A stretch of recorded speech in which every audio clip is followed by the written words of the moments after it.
All right, and on that note, Nick, we are recording. Awesome. Did you happen to look at any of my other videos? I did. I watched the one you did with your friend. He lived in like the Philippines. Okay, nice. I watched that one for like a good hour, and then a one you did with your brother. I think I watched maybe like another hour of that. So I'm fairly familiar. Awesome. The reason I ask is if you're open to joining me, I'd like to do a mindfulness exercise to start. Yeah, absolutely. I enjoy them for myself, and I think it's a fun thing to do in the beginning to just kind of clear anything Yeah, that we're definitely. bringing into right now and just be a little more present. So let me come up with a fun one to do. Okay. Here's one that I just heard of, I think it was last night, on some different things I was researching. Oh. So this one is just going to be one thing throughout the whole bit of it, and it's going to be focusing on the breath. And as you breathe in, you'll say to yourself, I am, and then as you breathe out, my breath. And you'll say these in your head, so you don't have to say it each time. So I am, my breath. I am, my breath. And just noticing your breathing.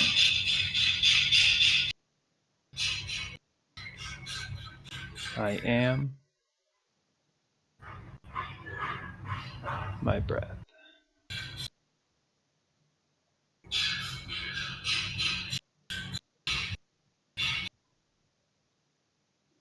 Something I'm gonna point out is with all the background noise that you were talking about, something I've noticed a lot of people say, like, I'll tell them, like, hey, remember mindfulness, when I see that their stress levels are getting high, and they're like, well, I can't do that right now, things are too crazy. And it's like, that's the exact time you need to practice it. And it's like Definitely. when life is happening. One thing, like when I was back in Bozeman, I was like, man, it's too quiet. It was almost Yeah. eerie. It was so eerie. I could hear like the ringing in my ears, and I'm like Yeah. not used to that because it's just never like purely quiet. So it's pretty unusual to experience the other side of it. Right. To share with you, just about an hour ago, it stopped snowing. I still Yeah, I see saw snow that. outside. What it was June 20th, and it's snowing. Right. Yeah. That's so Tomorrow's the crazy. solstice. Well, today for Should you, I be. guess. Yeah, today. That's something that I think is super funny. Like, I look out the window here and the sun is setting, and if I were to keep going in that same direction, I'd run into you where it's rising. Yeah. Yeah, that's You super see? funny. Yeah.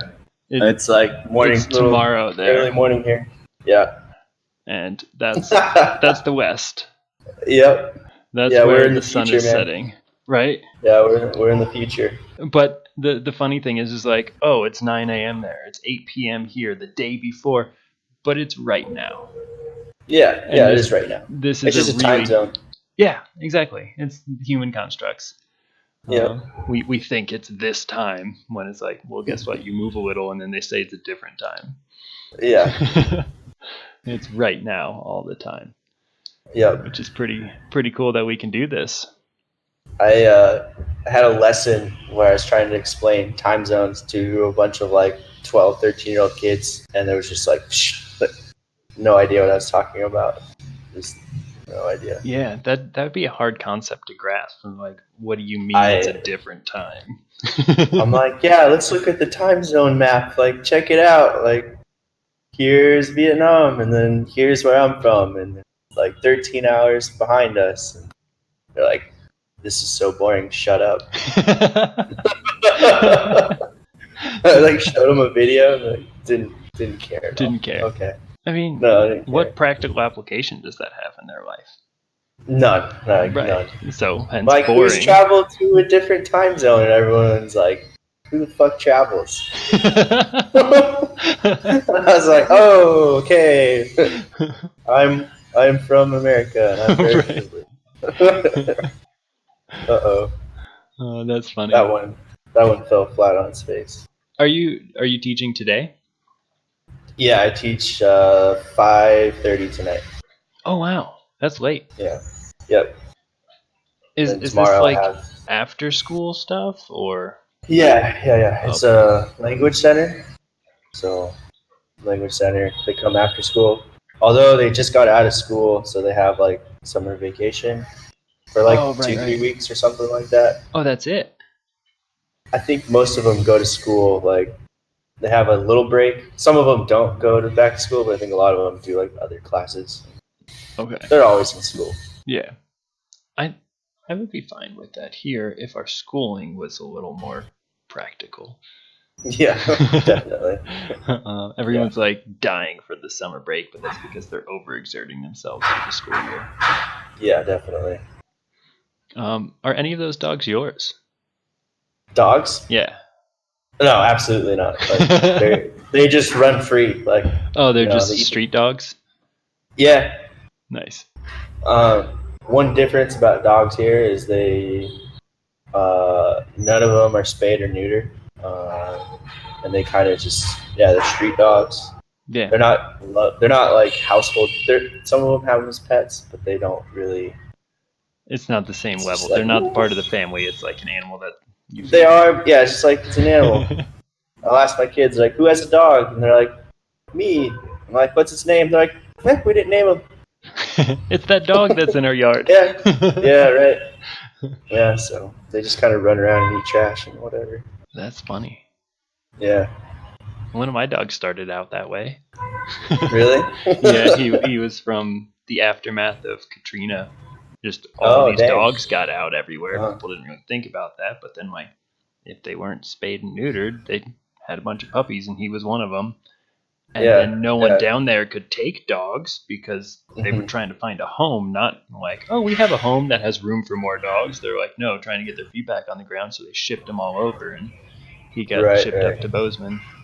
Oh, cool. But he knows how to eat trash very well. Nice. Yeah, one thing people forget is dogs they very much have large testicles and the females are very nipply. Yeah, yeah. It's like you don't really see that when they're all like pampered and Right. well groomed and taken care of. So Yeah, no, if they've had a couple litters, they've got some big yep. teats on them, and the males are Oh yeah. doing the natural male drive, which is hump anything that's ready for sex. Man, it's incredible. You'll see dogs like in the street that are like they face butt to butt after they're done like Oh, I didn't know that. giving each other. Yeah, they literally get stuck together, Huh. and they'll try to run away because they panic, and then they get stuck like ass to ass because they're like Weird. still stuck. They're stuck in each other. So you'll like drive around town and you'll just see dogs just like standing there ass to ass, and you're like, oh okay. They just did that. Yeah, and they're like, you can kind of see like, oh fuck, like what did I just do? It's so weird.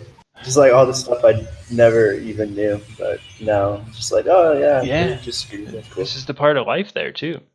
Yeah. So many cultural differences that you probably Well. I wouldn't even think of 99% of them because Uh, it's not a part of what I was exposed to. no, not at all. But But I just noticed, is that the shirt that you got from? Yeah, yeah, yeah, that's yeah, the yeah. same one that I had seen when you were here. Yeah, That's super awesome. It's like a local artist or something. yeah, from Hanoi. So kind Awesome. of running low on laundry, so I wear the same shirt.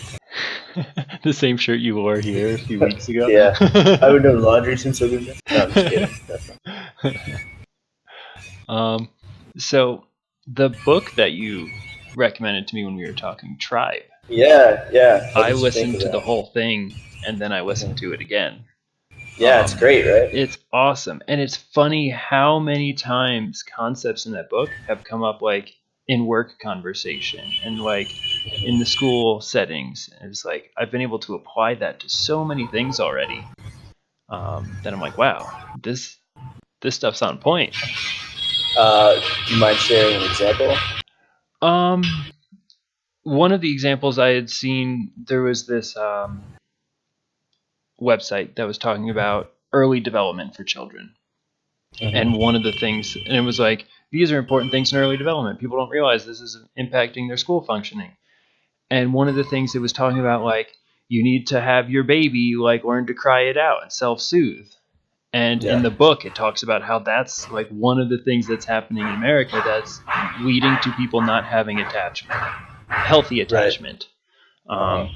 And it's leading to like the attachment to things like stuffed animals. Or I applied it to my own life as like I carried a blanket around and I was attached to that thing. I was dependent on having my blanket, or I didn't feel safe. I needed my blanket when I was a little kid. And in the book, he talks about how that stems out of like that self-soothing that this website was encouraging. In his book, he was talking about how that stems out of you attach to something soft and cuddly next to you because you're alone as a child, and that's not a natural, normal thing.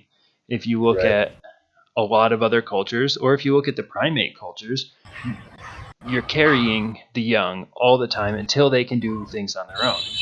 Where in the American culture, it's like, no, let me put you down because I have to work.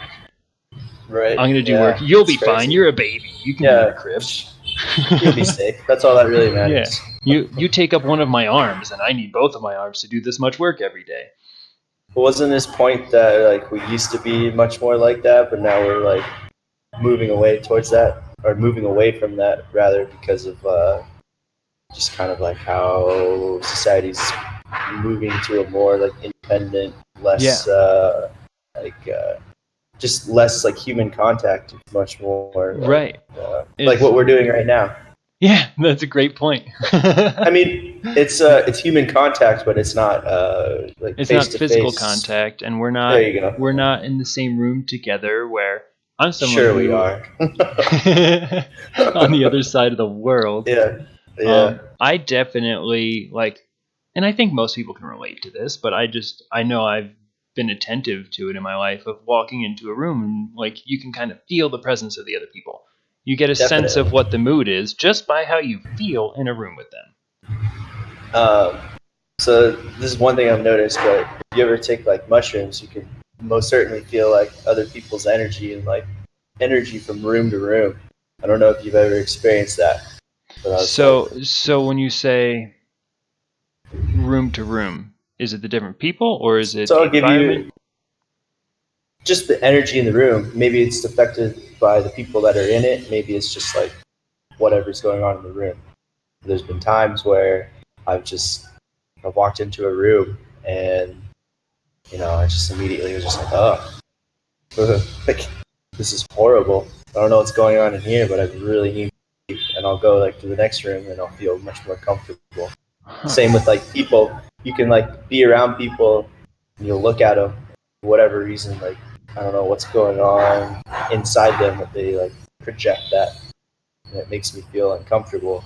So I'll have to get around people that aren't projecting that negative whatever it is. It's really weird, and I only really notice it when I've taken mushrooms. It's really weird. So that's like almost directly in line with one of these books that I've read before, and I was listening to some lectures by the author last night and today. Was it David Hawkins, I think? I'm pretty sure that's it. But the book is Power versus Force. And they found a means of measuring like human response. They found that like the human was a tool for measuring the vibration, the energy of different things. And it sounds like you were tuned directly into that, where like you had a conscious experience relaying that energy level. And if it was below whatever level you were on, you're like, ooh, I don't like this. This doesn't feel good. And if it met you or was above, you're like, yeah, this is good. This is comfortable. Definitely. That it was like you had an intimate experience of like being in tune with that existence. That this book was talking about how they measure that, and it applies to different things. Like fear is a certain measurement and love is a certain measurement, and they have like all these different things, and then people resonate at different frequencies that they are able to like calculate and calibrate, I guess. Which that's super cool that you were able to be so in tune with that you could walk into a room and automatically tell, is this where I am above or below? Right. Do you think people can tap into that without the use of other like substances? Definitely. I I feel just think like you have to maybe have a teacher for it or be aware of it. I think little kids do it all the time. And I think then they're we more aware of become, it than anybody. yeah, I think we become desensitized to it because it's not utilized on a practical level, at least in our culture. Mm-hmm. I think that we're all striving for that we're driven by those experiences, just mostly unaware of it most of the time. Yeah, I would say we're very unaware. Yeah. That to me, the idea of like psychedelics or psychoactive chemicals is removing different filters in your perception. It's just opening you up to stuff that's already there. Right. It's not like Just the creating new things for hypersensitive you. like It's just, awareness of everything around yeah, you. it's removing some of the filters that you've applied to more easily navigate your life. Here's a question: if you could remove that filter, would you live in that reality? Me personally, Yeah, you personally. yeah, probably. Yeah. Yeah, I think Why? so. Why? Because a lot of times I feel either understimulated and bored, or I feel Mhm. overstimulated by these senses that I find to be still understimulating, if Right. that makes sense. Like sound can be awesome if you're listening to good music, but sound can be Sure. really annoying. Like if you hear like clanking and someone's chewing next to me, and then there's a bunch of people Uh huh. talking around me, and it's like talking about like nonsense or whatever. It's Sure. like Sure. I want to experience this on a deeper level than just, Hearing it. yeah, Okay. to feel it, to feel through all of the senses. I would be all right with that. Um, Okay. That's I cool. I would say that the majority, not even the average person, but the majority of people probably wouldn't like that. And No. I don't know. Maybe I would come to find out that I absolutely hate it and I wouldn't want to live in that. Yeah. But I think I would enjoy it more than most. Um, Yeah. I think you'd be the perfect person for some of an experience like that. So yeah, uh, I'm open to expanding my consciousness all of the time.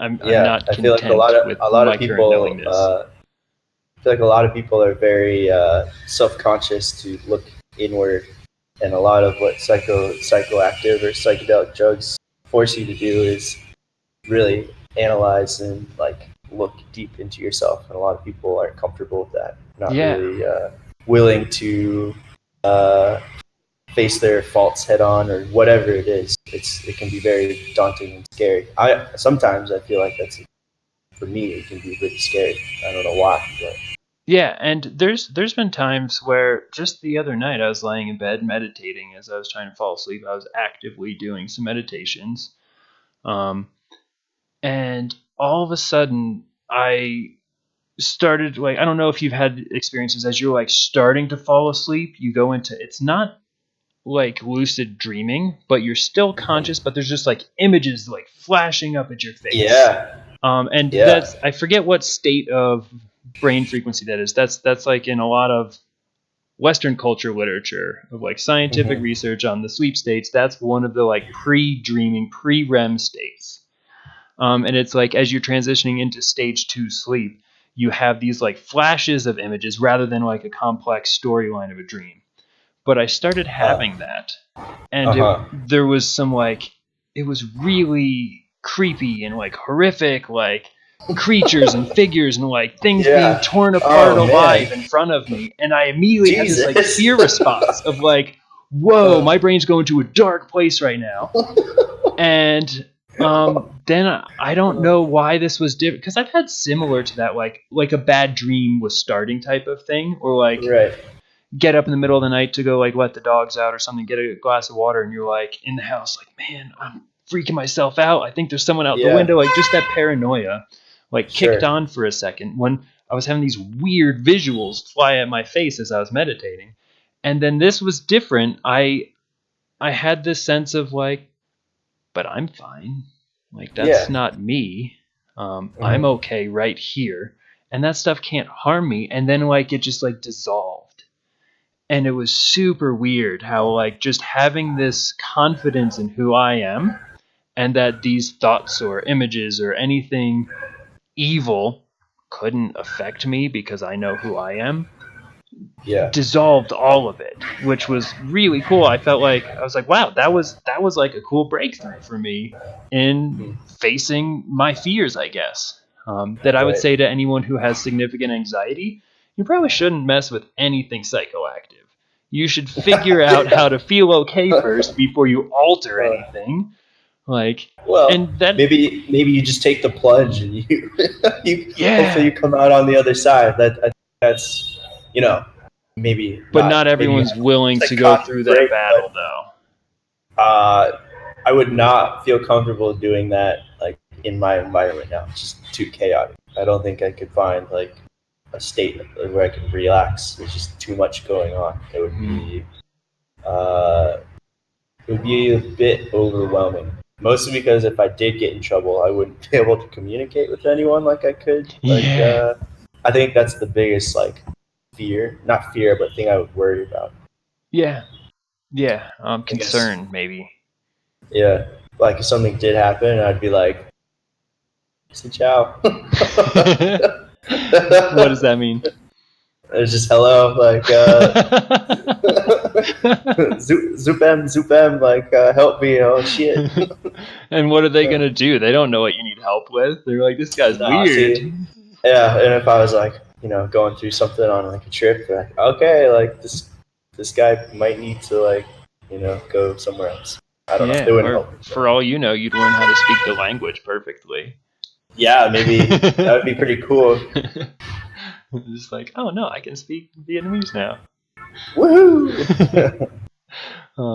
Yeah, I'm not suggesting that for anyone to learn a language.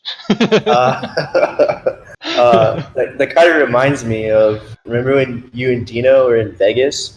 Yeah. How did you guys handle that? That Vegas is a special place. I wasn't worried about you. I felt like you were perfectly okay. Yeah, no, I was totally comfortable in the environment. And that was Dino the same thing of facing this fear. Enigma. Yeah, of facing this fear that I just faced in my meditation the other night. It was the same type of thing of like, I remember walking through like the chaos of Vegas down whatever that weird tunnel area is. I don't remember the names of any of the places. That's a place I don't ever need to go back to. I think everyone should go to Vegas at least once, and then no one should ever go to Vegas. Pull one slot machine, get a free cocktail, and then like, all right, I had to Vegas. Okay, I saw how crazy this place is, and now I never need to go back. But we were walking down that area, and there's all these people in weird costumes and like all different levels of messed up on drugs and alcohol and whatever else they were doing. And it's just chaos. Like that's where people go to do whatever crazy things they have in their head of wanting to do. And we passed by, there's these people that were playing like these different drums. And I don't remember if it was like 5-gallon bucket drums or if they had like hand drums or whatever, but they were like playing this like really cool just drum beat.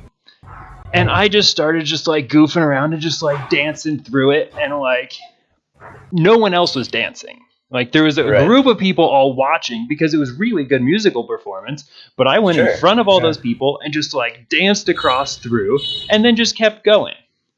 And as I was doing that, my sunglasses that were on my head like fell off, and like Dean walked by and like picked him up and then like caught up to me.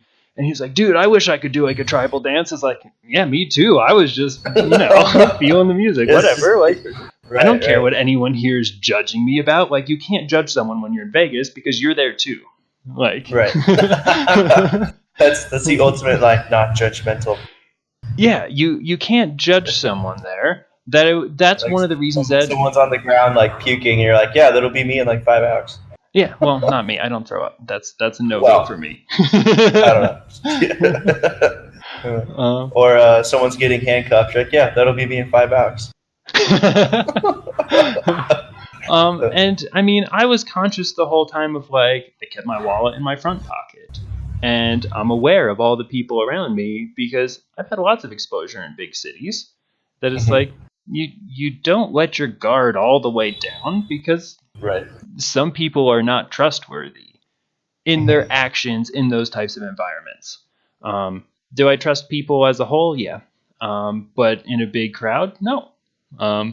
I'm going to take precautions because that's another thing that comes up in the book is he talks about how there's like this anonymity, and I believe I'm pronouncing that right, this Yeah. anonymous like level of human interaction where use the internet as an example.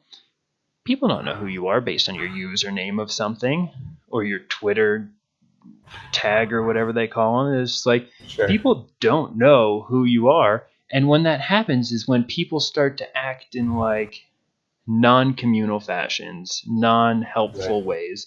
They become selfish and self-driven when they have that veil over Right. them. But I think I also, like I said, I'd be the type of person like, yeah, I'll live in that state all the time, like because then it's like more life, right? Like Right. some people don't want more; they want less. And I don't know. I'm also someone like I don't want to do any uppers. I don't want to just be like, oh, go, go, go, No. go more. Yeah, that'd be just tiring. Yeah, I want more input. More input would be Definitely. fun for me. But this idea of like in big environments or large scale cultures, you don't have that intimate connection anymore. No, I was just about to say what was the one point you made in the book is like we've ever been like so close and so connected, but so like disconnected in like the Western world. And I think what he Right. means by that is like technology has brought us like globally all together like so much. We've never been so connected. It's like text message, instant messenger, all sorts of social media, world news, 24/7, all this technology. But the city of New York City is I don't know what is it like 9 million people or whatever. It's probably more, but like people don't even know their neighbors like next door to Right. them. And that goes We're for here. And I mean like in Bozeman it's way more small town feel. definitely. Like this weekend the neighborhood that I live in is having a big barbecue at the park right down the road from me.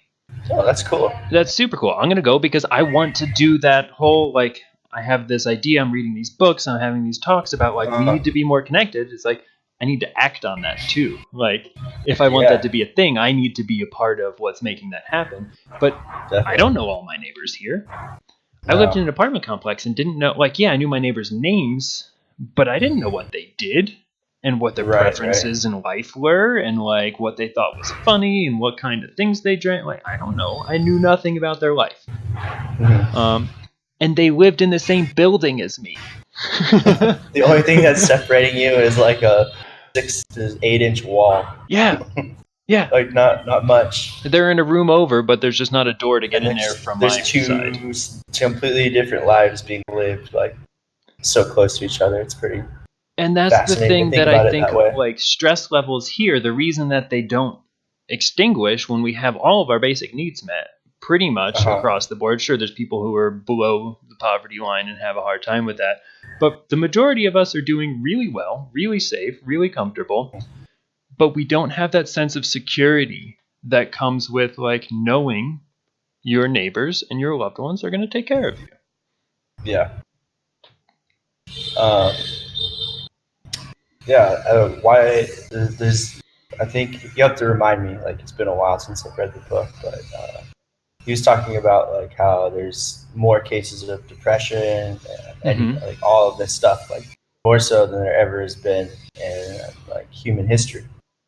Yeah. Um, And one do you think thing, that's oh, a go on. direct result? Sorry. Do you think that's a direct result of like technology becoming the way it is, where we just communicate less, like face-to-face personal interaction, and more so toward like online through gaming, My instant personal messenger? opinion is no, that is not a result of that, but actually No. the inverse. The Okay. technology and all that, I believe, is a result of the same thing that this depression and anxiety is stemming from, which is the lack of think about how many times when you were growing up did you feel like you could be totally authentic without judgment? No.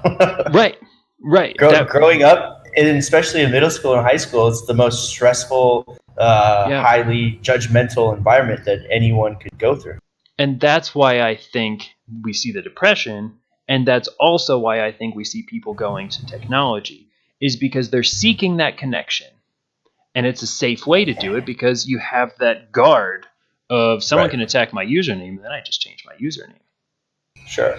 And that's like, you see that in middle schools of like kids like, oh, I'm going to wear this type of thing and this is how I'm going to present myself.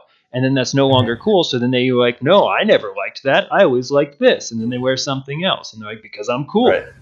And they're trying to fit in. So you can, and it's fake. It's not authentic. It's so fake. No, and not at all. That's what I think is eating us alive. Okay. Can you expand on that more? Yeah. It just depends what way you want to go. I think I had a note on him talking about the like self-determination theory, and you have to feel competent, you have to live authentically and feel authentic in your lives, you have to feel connected with others, and then you'll be content with life. And that's where intrinsic human happiness comes from, is what he's saying in the book. And I'm going to state this now, is like one of the reasons I loved this book is it's all supported by like empirical data and peer reviewed studies and like research. It's not just like someone's observation. He does the homework, which is absolutely. super cool, because I really appreciate things that are founded rather than just someone blowing their horn. Right. But then he talks about how Western society values extrinsic drives and has higher rates of depression and mental health issues, which is I definitely agree with. And I think that there's a propensity for like, well, you need to consume these things to be happy. You need to get this job to be happy. You need to get this partner to be happy. You need to get this house to be happy and this car. Like that's what we're being bombarded with constantly. Is once you get this, then you'll be happy. And it's always something outside of ourselves. So then there's no guarantee of it. And then once we get it, when we don't feel happy, then we look for the next thing because it didn't fulfill us. But nothing will ever fulfill you if you're seeking it without. You have to seek it within. Constantly in like a perpetual state of trying to achieve things that they think will make them happy, and then getting that achievement, but realizing that's not what they actually were seeking, and that some of them, yes, and then others I think are not reaching the achievement, but still seeking it, or they're trying the wrong way, or the environment doesn't allow for it. Maybe you think that you're going to have a beautiful flower garden and then you'll be happy. Well, guess what? It just snowed, and yesterday it hailed a bunch, and your flower garden's destroyed. Guess you can't be happy. Mother Nature or God decided you're not going to be happy. No, that's inside you. And there's all these studies that show, like, for people who win the lottery, there's a spike in happiness, and then it declines, and then it actually goes below where they were. They become more depressed than they were before they won the lottery, and then it comes back up and balances out to right where they were beforehand. Right. So it's you get those things, and you get that, oh yes, and it's like someone who's like, I'm gonna go buy this new iPhone or this new designer shirt or whatever that they had in their mind that they needed. They get it. They feel good for a minute. Yeah, right. And then they go back to how they felt before they got that thing. So then they're going to go buy something else because then they'll feel good for a minute. And it's like a drug addiction. You're not sustaining this. You need that external input to feel good. Yeah. And that, in my opinion, is what's leading to a lot of issues because you've given all of your power for happiness away. Right. Your power you've given to whatever you say is going to make you happy. And that's fine as long as you have an input of it. But as soon as that input disrupts, maybe you're happy because you're in a relationship with a significant other. But if that relationship isn't going the way you wanted, or it ends, Now you're devastated because that input is gone. Or Right. maybe you're happy because of the job you have. If that job ends, now you're not happy anymore. And you feel empty inside because you have no way of filling your own cup. And that's where I feel like a lot of the issues that, at least for my own life and the observations I've had on those around me, is this depression is stemming from, and these mental health issues are stemming from people not doing that inward journey. They're Right. seeking it without instead of within. Okay. One thing I've noticed is I feel, and this is just my observation, but I feel like people are much more introverted nowadays. And what I mean by that is there's a lot less like community. People aren't as willing to get together as a neighborhood and do things. People aren't as willing to. There just doesn't seem to be as much social community like wherever you live. Everyone's very much like, I do my job, come home. I might have like my small group of friends, or we talked about this, like groups you subscribe to, like that's part of your identity. That's a big thing. But one thing I notice here is like, and I've talked to you about this again, and I'm just rehashing whole things. Yeah. I feel like the community here is much stronger. Like Vietnam is a much more like, it's like people are out in the streets. There's like vendors that are just spilling out into the street. There's like restaurants that are like right on the street, and there's just like, maybe there's not as many cars, so like people see each other like all the time because they're on motorbikes, and people are driving down the street on motorbikes, just like talking to each other. And yeah, but you could pull your car over and get out. You could, but we don't. We don't. That's my point. It's not that we can't; it's that we don't. Right. I just think like, I don't know, for whatever reason, like people here are just much more like communal. Like there's like much more. We're in it together. Yeah. Like we do this for each other. Like I don't know. Yeah, and people, that's I think the core of it. Like during lunchtime, there's these big like buffets. They're called binzan. It's like you go there and they have like this whole spread of food, and you just get a plate of rice and you kind of pick what you want, and then you go sit at like a cafeteria style table.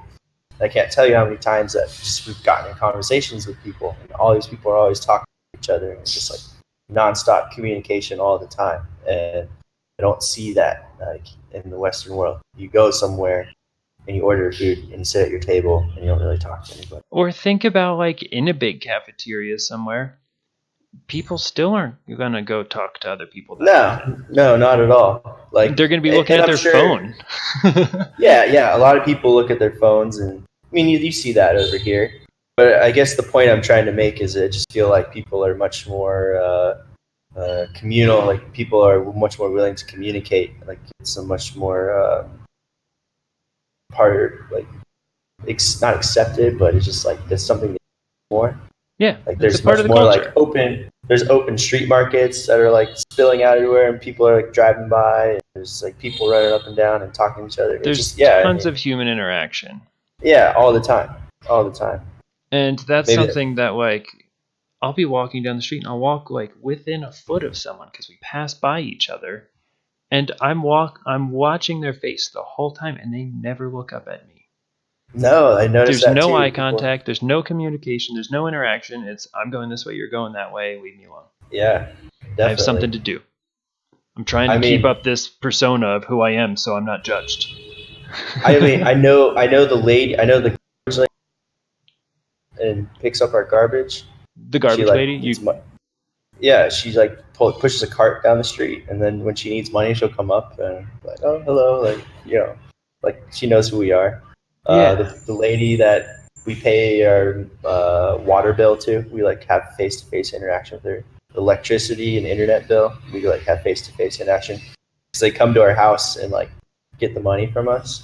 So it's like you don't just like you don't have like a credit card payment that you just like, oh, okay, here we go. No, you hand someone. People the actually money. come. Yeah, people actually come to your house and you like talk. So different. So it's just like you know all these different people, and it's And really weird. I think that's huge, because one of the things that I've noticed as like a hurdle to overcome here in the Western culture that I've been like playing in my head of like, okay, how do we navigate this, is there's so many people involved in everything. Like the average distance that food travels in the US before it's consumed is 2,000 miles. That's so crazy. Because we're getting food from all over the country shipped around. You got Florida oranges, California this and that. You've got Seattle things, and then we're getting food Yeah. from like Chile and like Peru and Yeah. stuff like that all the time here in Bozeman. That it's like Hmm. that's a long way for that food to travel. And think about Yeah. how many hands it touched in between. Like there's a lot of people that are involved in anything, even just my food. Like I ate some berries earlier today. I bet you some of them came from really far away, because guess Yeah. what? It's just snowed today. Like we don't have berries here yet. Yeah. I mean, you could build a greenhouse, man. Sure. Get your But get your that's hands dirty. yeah, and I mean No, there's I'm just farms in kidding. town that like Yeah, definitely. I've worked on some, and it's awesome when you have the local produce, and that I feel like brings people together a little. But if you think about like, okay, so I'm getting some of my food from Chile, for instance. The person growing that food, or let me use Florida as an example. Keep it in the U.S. The Okay. person growing those oranges and picking those oranges and boxing those oranges, they don't know me. No. They might not care about me at all. Most chances are is they don't. Right. They don't care about my well being. They don't care about what my life is like, what my family's life is like, what the people around me are doing, because they don't live here. They're doing that so they can get money so they can take care of their family. And when that mentality seeps in, is I worked for a company in the school system here that was run out of Tennessee. What? That's kind of silly, right? But it was Wait. so Back up. it was There is a in school Bozeman. in Bozeman that was run by someone in Tennessee. So it's a company that was Uh, hired in by the school district. The company has a branch in Butte, but that branch is run by the headquarters in Tennessee. And the thing okay. that drove me nuts is like, okay, so a portion of the compensation for my work that I'm doing, the work that I'm providing and offering, is going to some guy in Tennessee who doesn't know me, doesn't know my family, doesn't know what I'm doing, how hard I'm working, what I'm offering, and he doesn't know about these people that I'm serving and that I'm treating like with love and respect and kindness, and offering them these skills that I've learned to better their lives. Probably doesn't care about them either. He just cares about his paycheck, or she cares about Yeah. her paycheck. Like I don't want to Right. make assumptions, but chances are, if you Hmm. own a big corporation in America, you're a white male. Yeah. So there's probably some old How white dare guy you? who's making money off of what I'm doing, and he Yeah. doesn't give a damn. No. And the only reason it exists is he's had enough money to buy out different companies around, because someone's like, okay, yeah, I'll take that, and you can have my company, because that's what it would take me 10 years to make. So I'll take 10 years pay for this company I started for these people I care about, because I could use a 10-year income right now to help my family, Right. because my wife can't afford medical bills, or my child's going to college, or whatever it might be. Is Hmm. like, it's hard to say no when someone comes down from a big company chair and says, "Hey, I've got this big check. You want this?" um, Yes, give it to me. right, because we see it as a ticket out of the struggle.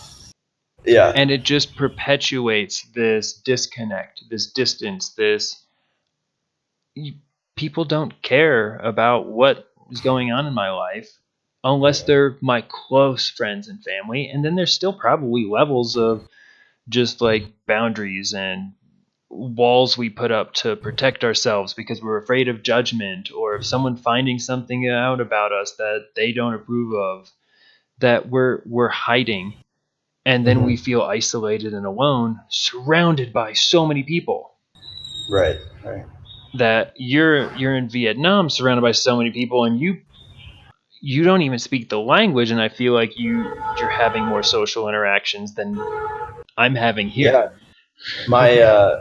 I just started lessons with this gal this week, and she invited me to her house. Her husband and like her whole family is gonna be at her house on Sunday, and she invited me over to like eat lunch. And she's like, "Now that I'm your teacher, you're also my friend. So I'm going to invite you to things to be a part of our family and our culture in Vietnam." And I was like, "That's incredible. I just met this woman like 10 minutes ago." Right, but she was saying, you're someone I'm going to learn from, so you're within my unit, so now I treat you the same as anyone in my unit. Yeah, it was incredible. Like, so I'm doing that on Sunday. That's I'm actually awesome. looking forward to that. Yeah. That's 3 She's days also from like, here. yeah, 3 days. She's 2 like, days from me. everyone will be Vietnamese, and none of them speak English with me. So practice your Vietnamese. At least she gave you a There's forewarning, like, hey, there's by the like an way, no one will speak your existential, language. like, yeah. It's like, this will be a lesson within a lesson. So Yeah. it'll be a good chance to practice, and it'll be a really cool experience. Yeah, and that's super awesome that, like, without reservation, that was offered to you. Like a genuine offer. Where Yeah, absolutely. lots of times I feel like people say things like, oh, well, if you need anything, let me know. And then if you call them up and you say, hey, like, I need this, they're like, oh, actually, I'm busy. I'm guilty of that. Like, oh, like, you know, like I make plans with someone, like, or like I've been drinking. Okay, this is usually the case. I've had something to drink the night before. I'm like, oh yeah, like let's do this tomorrow, and then they like call me. I'm like, fuck. They followed through. I've had lots of people the night before tell me they're going to do something, and then the morning of, they don't. Oh yeah. So that's I think an alcohol. Yeah, that's attribute. totally. But sure. there's one of the things that I hold myself to is if anyone ever needs help moving, I make an effort to go help them. Because moving's a huge task. It sucks. It's a burden. Like, you have to move a lot of stuff, and it's hard work. Yeah. And to do it on your own is overwhelming. I've had experiences where, like, my roommates bounced, and it's like, oh, I get to clean the whole house now, even where you lived for the last year. And that's a daunting task. And thankfully, I had friends who didn't live there, but were like, hey, I'll come help you clean it. What kind of people are you living with? Right. Just, college who kids. does that? Like, kids in college. Still hey, Brian, self-absorbed. I know we shared this place for however many years, but peace out, man. Good luck. Well, it was more like selfishly motivated. They weren't saying, this is on you, Brian. Like, a bunch of them thought they had done their part plus more. And then one of them, he was out of, like, the state. He wasn't here to help. Okay. But still, that sucks. Like, yeah, seriously. That I had other friends come over to help. And that's cool. Yeah, that was awesome. But if anyone else is like, hey, I'm moving, I'm always happy to be like, I'll help you out. Because I want someone to help me out when that's happening. Like, yeah, absolutely. And to say, oh, like, if you ever need anything, let me know. And then you call and you say, like, hey, I need something, and I don't follow through, and I don't have a legitimate reason other than, like, well, I wanted to go do this fun thing because, you know, it was fun and your stuff was work. Like, how much could you trust me? Like, what level of friendship do we really have if I can't follow through? That is, like, have some integrity.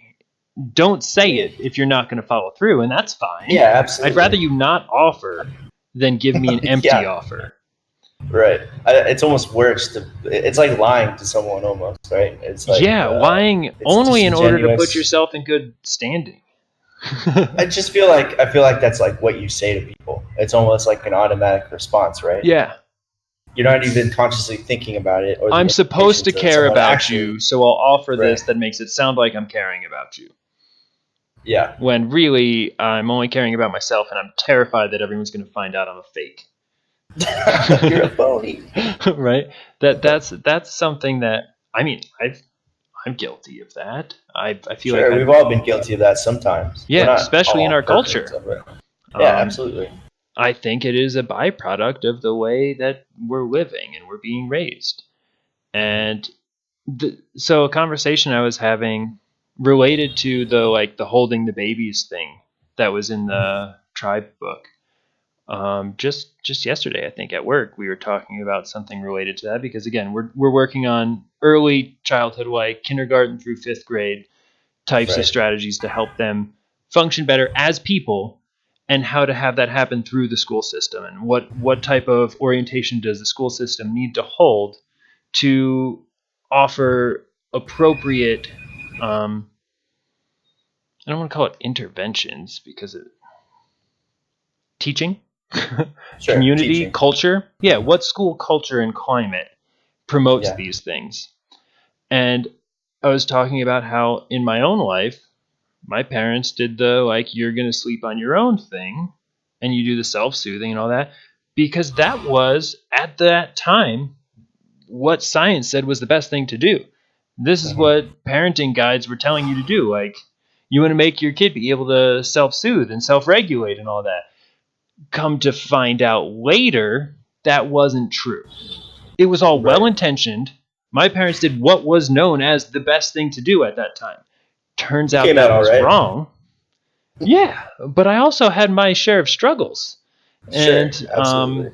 I mean, I've had pretty serious bouts with depression of like combating that and like feeling like I'm not a good person and I carried mean, I still around. do, like every day. Like there's certain things that trigger it and other things that I have to like do in order to make sure that that mindset doesn't consume my thought process. Yeah, and So I had learned internally somewhere that like I'm not worthy.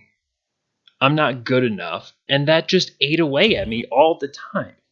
And I mhm. held myself to some crazy unrealistic standard apparently, because when I was my authentic self, I didn't need it, and then therefore didn't feel good to be who I was. So then I had this duality of pretending to be someone while also real me was being deprived of what feels right and authentic for me, and was being eaten alive, decaying behind the walls of this fake persona of like, hey, how's it going? I'm good, when I wasn't. Yeah. How if you're not good, should you just be like, hey, how you doing? Be like, I'm pretty sure. Would that I should we think that just would do be that? better for your mental health. Yeah. It's like, no, actually, I'm not doing so good. My mind's pretty messed up right now. I got some weird things going on, but I'm good. It's good to see you, or something like that.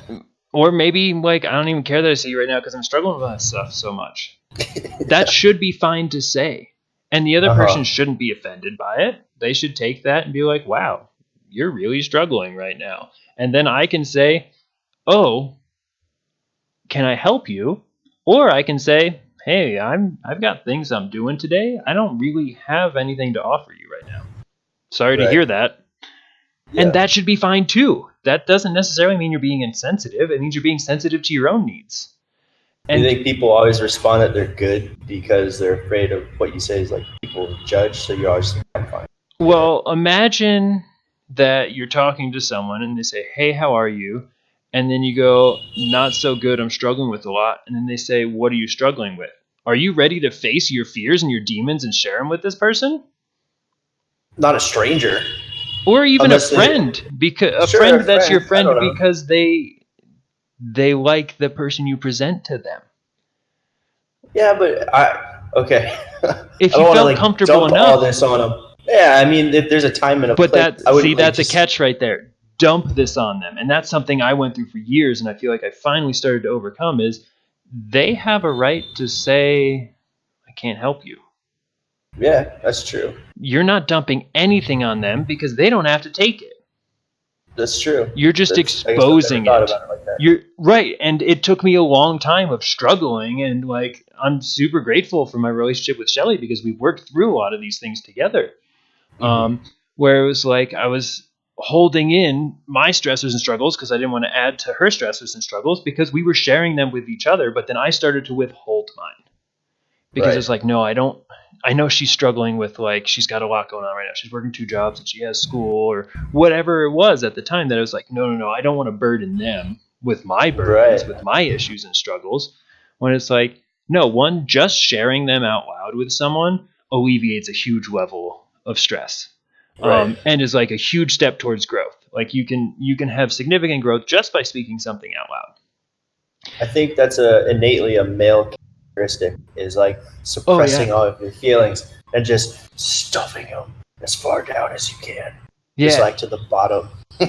And Nothing can penetrate another me. cool I'm a thing in the male. tribe book is it shows that if you like in some different mines when people got trapped in there, it was all male workers. And Mm. in that intense stress of being trapped in a mine for extended periods of time and like you don't know if you're going to make it, you have to just survive and that's the only option you have.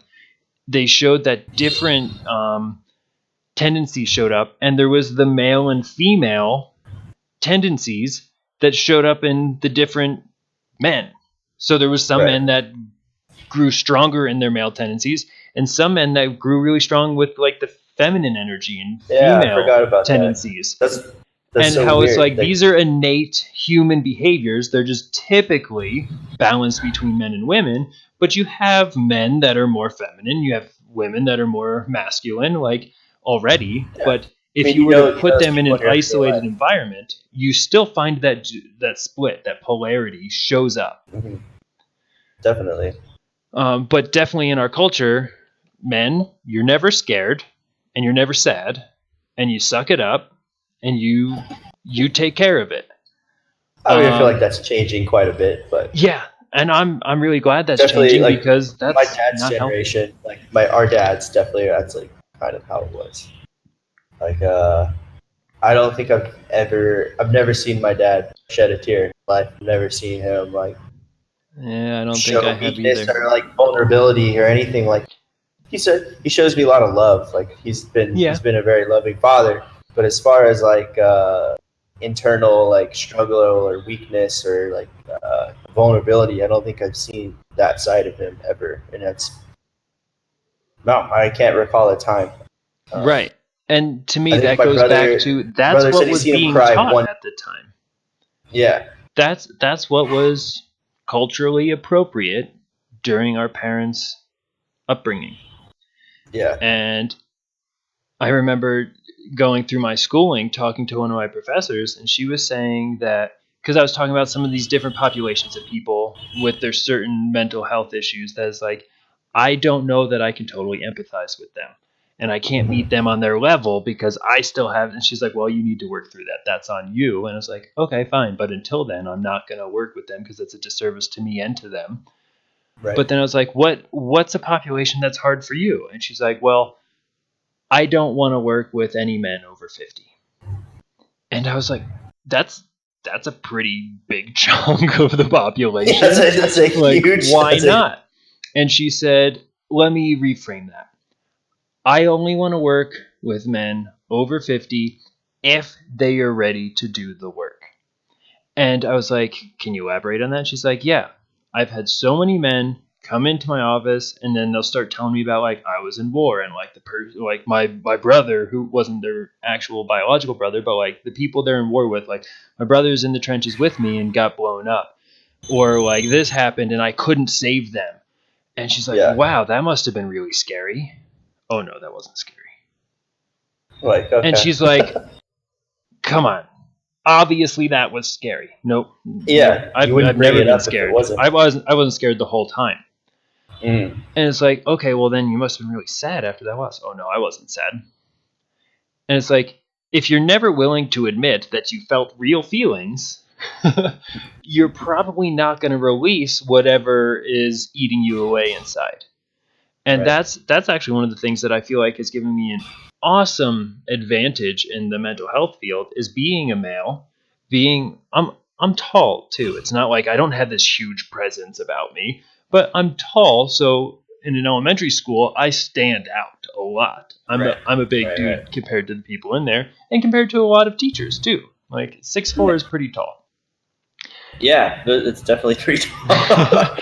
And I'm sensitive and I talk about crying and I'm like, no, I've cried a lot. And like, it was yesterday I cried watching a video. And it was a happy video. It was like Yeah, yeah. it was this children's choir from like an inner city, and they were doing an amazing performance, and I was just moved by it, and it brought me to tears. And I was thinking about it, it's like, it's funny that I have tears about this because I'm not sad. It was just like I had an emotional response and reaction to what I was watching. But I've cried about different things that happened in my childhood by going like back and reflecting on those experiences, because I had not cried about them at the time, even though I was incredibly sad, because I was trying to be a good boy. And boys don't cry. So I didn't at the time. And then when I went back, because I had found like, wow, I have these different beliefs and these dysfunctions that I'm playing out in my day-to-day life, and it's resulting from these different things that happened to me. And then when I would really connect with like, well, what really happened? And I would go into that memory, the emotions of that event were still locked up inside of me where I locked them away at the time. And I had to go through that and experience that and release that. And whether it was fear or it was sadness or it was anger, whatever it was, I had to release that to then free myself from whatever, however it stunted my development, I'll say, or altered my ability to function. And when I tell this to little boys who come in and tell me they've never been scared and they've never been sad, but like their brother was killed in a car accident, or their dad beats up their mom in front of them all the time, or they don't have food at home, like they have things that they are sad about and they're scared, but they show it all through aggression, all through anger. Oh, it's all aggression. Because that's acceptable for boys. Boys are allowed to be aggressive, but you're not allowed to be sad, or we're going to beat you up. Being boys, right? And you're not allowed to be scared, or we're going to beat you up. Because you're not allowed to show that thing that I want to show. I think that's why boys are so like ruthless to each other, is because they can't really express emotion. The way they express it is by just shitting on other people and putting other people down. And this is very much part of like the culture of growing up when you're a teenager. Like teenage boys are absolutely ruthless. They destroy people, man. Like it's horrible. And I think part of that's just growing up and just being part of it. They're stupid, but you want to be accepted, like, and you don't have a healthy way of expressing how you're feeling, and you're not comfortable with yourself, that you're just like, well, I'll just take it out on them, because you don't have a sensitivity to them. You feel like that they're not struggling as much as you because you can't feel what they feel, because you're so overwhelmed with this pressure inside. Of one of the things that I teach is the anger iceberg. And are you familiar with the concept of an iceberg? Only the tip of it is out of the water. Yeah. Right. Yeah. And the majority of it is under the water. Anger is the part that we see. That's what comes out.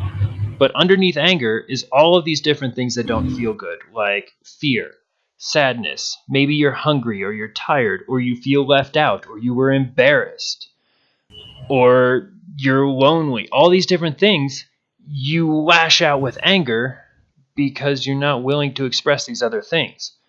It would take like a serious level of confidence in who you are to have an event happen where maybe you were really embarrassed and now everyone around you's laughing and teasing you, and you go, hey guys, I'm really embarrassed right now. People don't say that. They just like throw up the middle finger and like, oh no, like you're just an asshole, and like they have a defense for it. Or it's like, oh, I was just kidding, I didn't really need to do that. Like it's really hard to own being embarrassed, especially in the moment. Or like, I still have trouble doing it. Yeah, I think everyone does to a degree. Yeah, it's like, or they're really confident in themselves and they probably don't get embarrassed.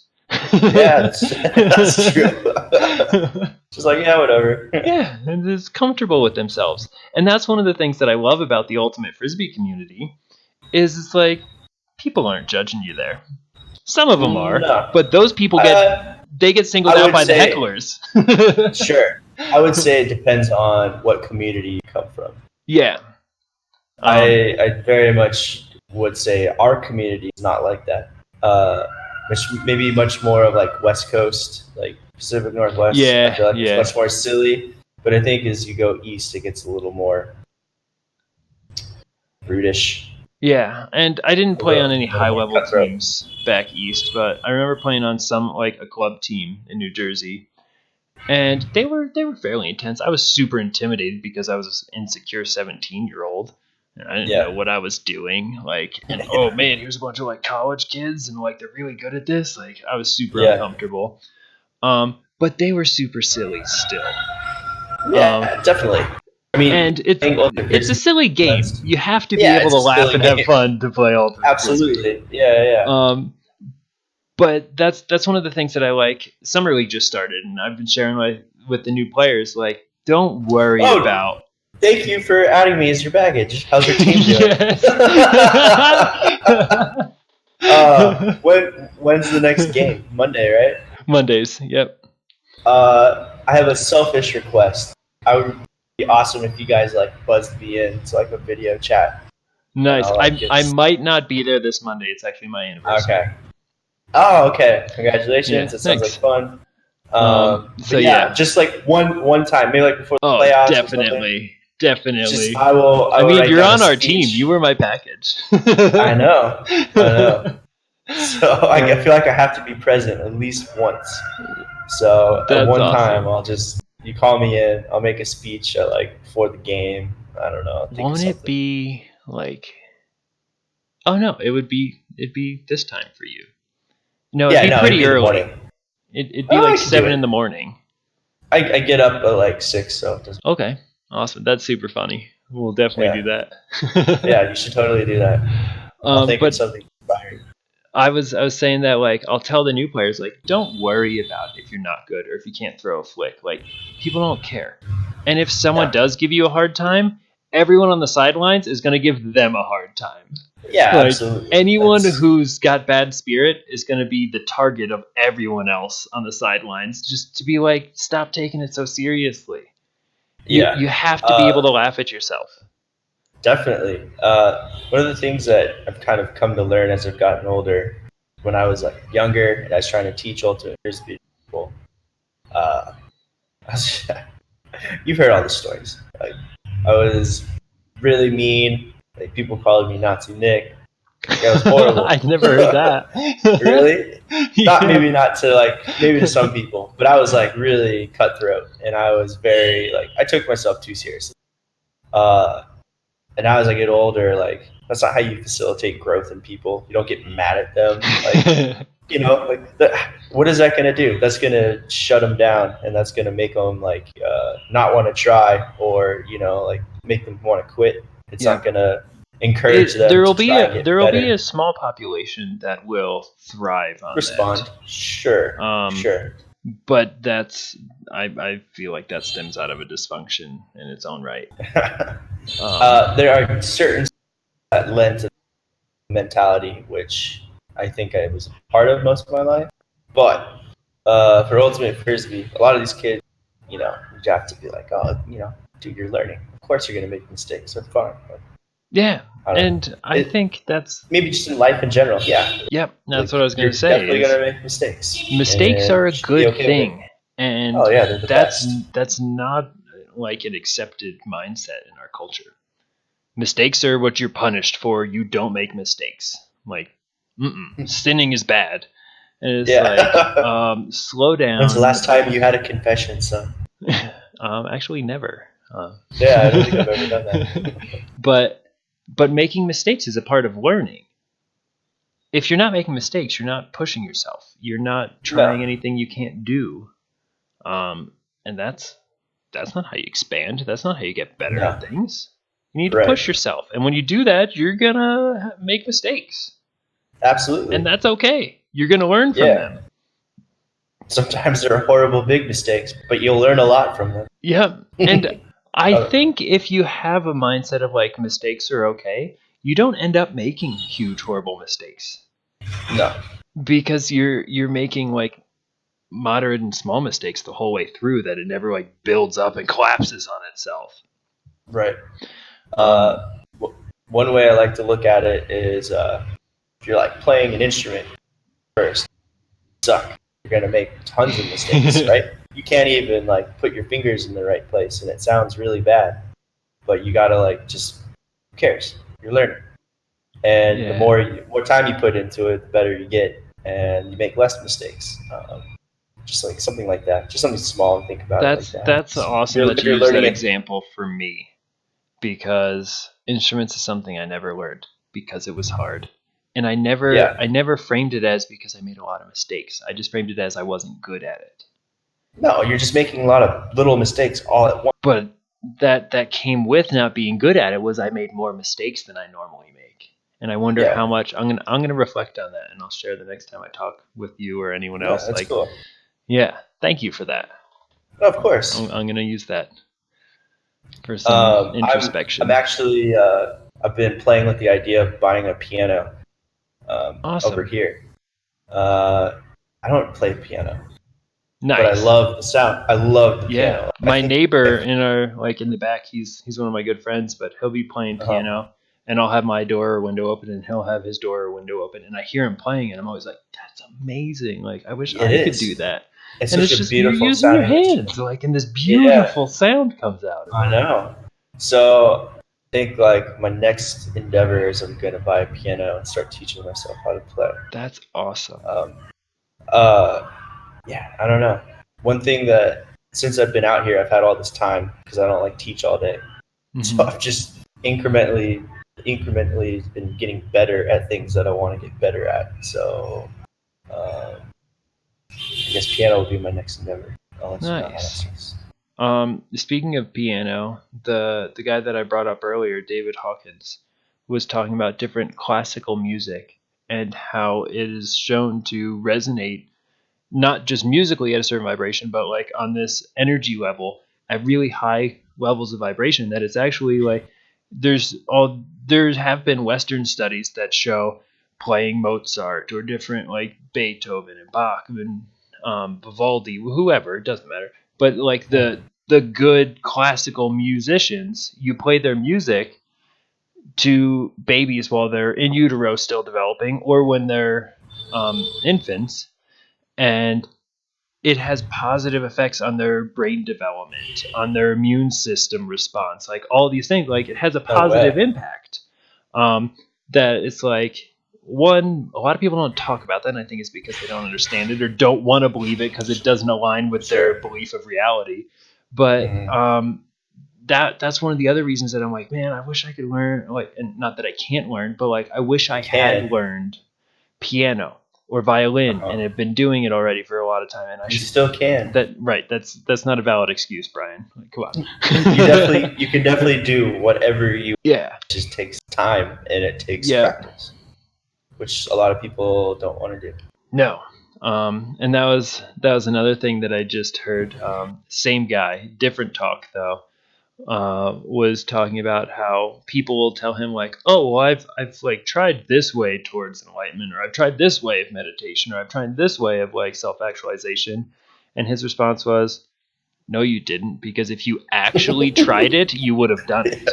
Like Right, you could right. say, oh, I tried to learn piano, but if you can't play piano, I'd be like, no, you didn't try. Then You you sat down started to and try. you played a couple keys and it was difficult, so you gave Yeah, up. or even you played it like a couple of different days, but you have to put in work to try something. You Yeah, have to commit absolutely. yourself to it. And if you don't Uh, commit yourself to it, then you're not going to get it. so I guess another personal example is I'm trying to learn Vietnamese right now. I'm taking 4 classes a week, which is quite a Nice. bit. Wow. But I looked online and like the State Department for like being able to be what they would say fluent, being able to work like business, Hmm. like communication. You need to put in like something like 1,200 hours of like studying to to be considered fluent in Okay. Vietnamese. Well, to put that in 12. consideration, for my licensure, I have to do 3,000 hours of face to face. Oh my god. Yeah, so more than Yeah, double that. Which yeah, I think is it a lot? Kind of, but it's still not enough for some people. right, Other people like they've got it, and yeah, you get better as you go, but they've got it after 500 or 1,000 hours. Other right. people, You could go 5,000, 10,000, and they just don't get it, and they've just worked on their bad habits for that long. Yeah, it's different for everybody. It's just like it's an average, but that's like, I don't know, what's it? If you study like 2 hours a day, it'll take you something like 2 years to be something crazy like that. I don't know, but really, huh? Yeah, Yeah, I could like do the math. just during like weekdays. I don't know. It just like it's a lot of time. It's a lot of time to spend devoted to something. Yeah, no, it would take you literally almost 2 full years Something like that. if you did 2 hours a day. But yeah, so that's another thing. Just, I'm gonna tackle it. Mindset. I'm gonna get it done. So. Right, and that's if you decide, then you can do it. I have homework that I have to do after this. So. Nice, and then go to work after that. No, probably a few hours. I'll probably like do something else. Oh, nice. You still got time in between. I have time. I have to like schedule my day. Like for 2 hours, I'm going to study. For 2 hours, 2.5 to 3 hours, I'm going to talk to Brian on the computer. Nice. And then after, I'm going to play piano. Play piano. There you go. Just stuff like that. Then go to work. That's awesome. Yeah, I've just recently started scheduling my time, because I've always just been like a go with the flow kind of person, and I've been running into this over and over again. And it's like, no, if I want to be like getting more out of my day, out of myself, I need to be more intentional with it.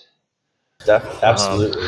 Going with the flow can still happen with a schedule. Absolutely. And I feel like I swung too far the other way. It's like, screw the American culture and the work culture and the do this, then do that. And it's like, no, I'm going to just do whatever comes and be spontaneous, because like my dad was always very spontaneous, and he was always like, you need to be spontaneous to find opportunities. And I think that's true. You have to go with what comes, and that's going with the flow. But that doesn't mean that I can't schedule myself and like plan a call with you and then plan to go to the gym or plan like ultimate frisbees on Monday nights or whatever. Like, no, you have to have some structure if you want to do more.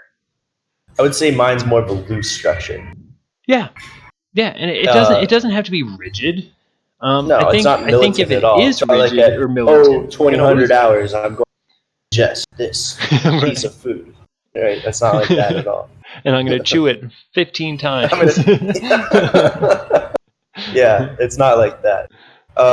It's not like Hunter S. Thompson's schedule. Have you ever read that?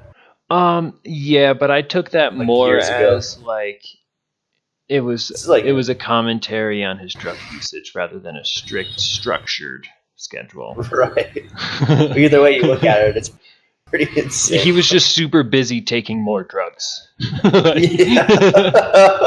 And after he was well beyond a lethal dose for the average human, he would start to write. Yes, that's exactly what it was. Yeah, I didn't see that as like a busy schedule. I saw that as, wow, he was constantly doing drugs. Yeah, pretty much. He had it timed out. It was pretty much like, when I'm done consuming or inserting this one into my body, I'm going to start consuming and inserting this one into my body, and then this one, and then it was just like a perpetual intake of drugs. Right. It's nutty, like a special person right there. Yeah, then he would definitely. write like fabulous works that it was like, how did you what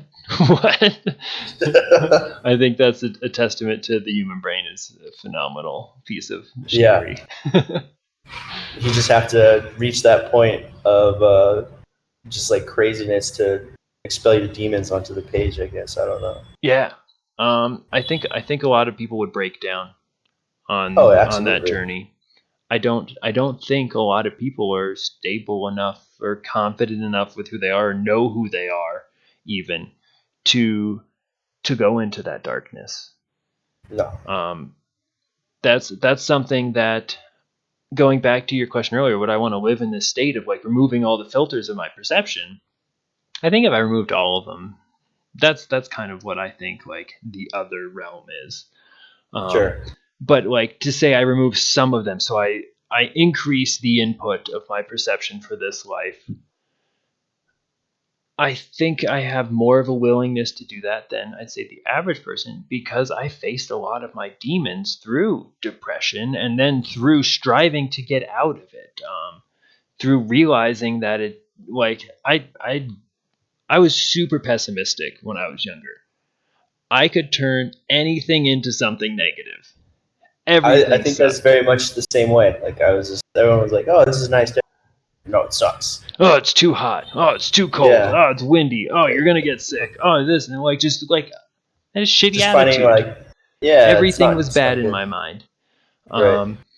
And I think that was just a projection of how I felt internally. And once I reached a point of like surrender to the shit, it's like whatever, it's all shit. Screw it. I give up. Like I'm over it. And then it was like the curtains lifted and parted and was like, hey, you did it. You Yeah. gave up and now you're free. Yay. Yes. And I was just like, after that, I was like, wow, I don't have to be alive. Like, I don't have to experience any of this. So I might as well enjoy it. Like, it's pretty cool. There's some cool things I can do. I'm like, this Yeah. smells nice. This tastes nice. This feels good. That looks cool. Like, and Yeah. instead of finding a way to view it negatively and talk about how like that wasn't good for me or for you, even I would like project it on other people. It's like, oh, well, that's a shitty movie. You can't like that. It's like, what right do I have to say that? Like, holy cow. What about if someone asks, like, what did you think of that movie? You can be like, I didn't think it was that good. Yeah, I'll give them my honest opinion. When I was younger, I probably would have framed it in a way that I think they would have liked to hear. Oh, okay. I would probably want them to accept my opinion rather than it be my genuine opinion, if I'm being honest, of like what I would have been like. Now So, I'll give my honest feedback, and it's almost it's not often that I can find a time when my answer isn't something other than it depends. right. It's something where it's like, oh, well, I like this and this about it. That's usually what I'll say about a movie. I'll share, these are things I liked about it. Or if there's a big thing that I'm like, this is an area that I would have liked if they had done this differently. Okay. But I'm not going to like talk shit on a movie anymore because I don't need to do that. What benefit does that have for me? I don't know. Unless it was like a really negative experience. Okay. But a movie doesn't have that much weight for me. I also have noticed I haven't seen as many movies as the average person, and I don't care about them in the same way. Like, I'll watch a TV show with some people, and then like afterwards, someone will be like, "Oh, so like, what do you think those characters are going to do next?" And then I'm like, "What do you mean? Like, go ask the screenwriter." Yeah. Like, they're not real. I feel, those aren't. I feel like people. I'm very much the same way. Like, I do not get invested in TV shows. Like, No, not at all. It's just like I'm watching. It's like entertaining, but I'm not like, oh, like what is Samantha gonna do to get out of this one?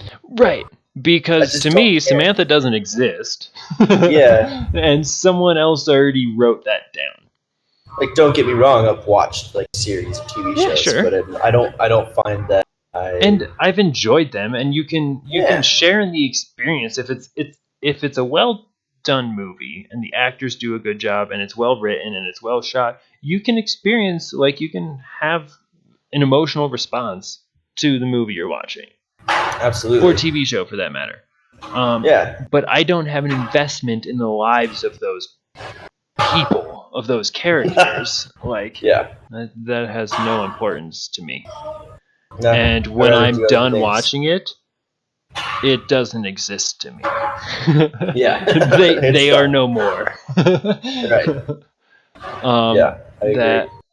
As far as watching movies goes, like, I'm probably not the person you want to ask, or maybe the person you do want to ask, but that most people don't want to ask for my feelings of how a movie was.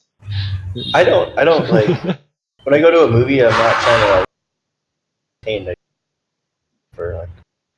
Say that again. When I go to a movie, cut out when the dog barked. Oh, when I go see movies, I don't look for like meaning or whatever. I just want to be entertained. It's pretty See, simple. something that I've found, like I was thinking about this the other day as I was trying to look for a movie because I was tired, but it wasn't super late. That I was like, let me watch a movie. Tonight would be a great night for a movie because the weather was pretty crappy. I didn't have like everything was done that I needed to get done to feel Right. comfortable. And I was looking for a movie, and then I was like, this is weird that the genre of movies that I like, because I pull meaning out of these storylines and these like underlying moral messages, is targeted for like 10 to 16-year-olds. Maybe even younger. It might be like 8 to 12-year-olds or something. What, are you watching Twilight or something? No, not at all. That I have zero interest in that. Things like Kung Fu Panda, I think, is an amazing movie. Yeah. And I think like the Kung Fu Panda movies have amazing underlying moral messages. Or like You could even Avatar: say that The about Last Shrek. Airbender. Sure. Yeah, that's a great. Okay, That's a phenomenal series in my opinion. Yeah. But it's Yeah, a I think so too. Nickelodeon series that Yeah, I didn't but it's ever know. fantastic. Like I knew about it when I was younger because my younger brother watched it a little bit. Mm. And I had seen him watching it. I'm like, oh, it's that Avatar. But then I was reintroduced to it when I was older, like when Shelley's boys were in my life. And Right. I was like, whoa, this show's amazing. And I watched the whole series as an adult. Yeah. Yeah. And I've suggested it to other adult friends, and they're like, this is a kid's cartoon. I'm not watching that. No, it's amazing. It's really good. I agree. It's fantastic. But those are the types of another movies kid and TV show. shows I look for. Oh, if you get another one, Yeah. I'm really happy to hear it because I'm looking for Oh, one. yeah, A new absolutely. kids show that has meaning. This is gonna be like, if you told anyone this, they'll either be like, yes, you're completely right, or like, why in the world would you ever do this? Are you familiar with Adventure Time? Yeah, that one wasn't for me. Okay. I was gonna say, I've had more than, I'd say at least more than 5 people that I can think of right now say that I would really like it though. yeah. They're like, you are someone who would like Adventure Time. Which always struck me, and then I saw it, I was like, it's a little too out there for me. It was kind of like Rick and first Morty. seasons, yeah. It's a little too hard for me to watch. I get a little uncomfortable. Sure. That's fair. But that's another kid show. But as the series progresses, there's like all these different characters that have. I would not advocate for children watching that. But that's based on my experience of being like, whoa, sure. This is too freaky. Yeah, for sure. But I think it's there's all these characters that I don't like. Maybe it's the artwork, but there's like a whole story that like progresses and like there's so deep, and each character has its own like problems and like internal struggle that they like have to work through. And there's great messages sent. It's a ton of great messages. Yeah, like it's a very it's like relatable struggles that you might face in life. Where maybe that's why people like these other shows that I can't even think of names of them because I don't watch them, and even if I did think of the names, I wouldn't know what they were about. But like the shows that most people are watching, you like dramas, like. I don't even know what people are watching, honestly. Now that I think about it, I don't either. I was having I don't know what people watch on TV. I don't either. I was like, so like, what's some like good TV shows? And they're like naming them all off. I'm like, never seen that, never heard of that. I haven't had like cable or any level of television other than I have Netflix since I moved to college. Netflix. So it's been 11 years since I've had TV. I don't have cable or nothing. Yeah, and there was a few years in there where I didn't have internet. Yeah. Where like, whatever. If I need something, I'll go to the library. Like, that's fine. So people who are watching TV all the time, like, first of all, I can't do the commercials. Like, whatever you're doing with that in your time, like, not for me. But then these other TV shows, if they're finding that relatable and like expanding to watch, like, I don't know if this is still a show or not, but like the Jersey Shore. And I know of that one because being from New Jersey, people always like, Yeah, oh, Jersey they're Shore, probably like, Snooki, woo. oh, yo, what's up? The situation? Like, what's going Yeah, on? that's one. GTL, baby.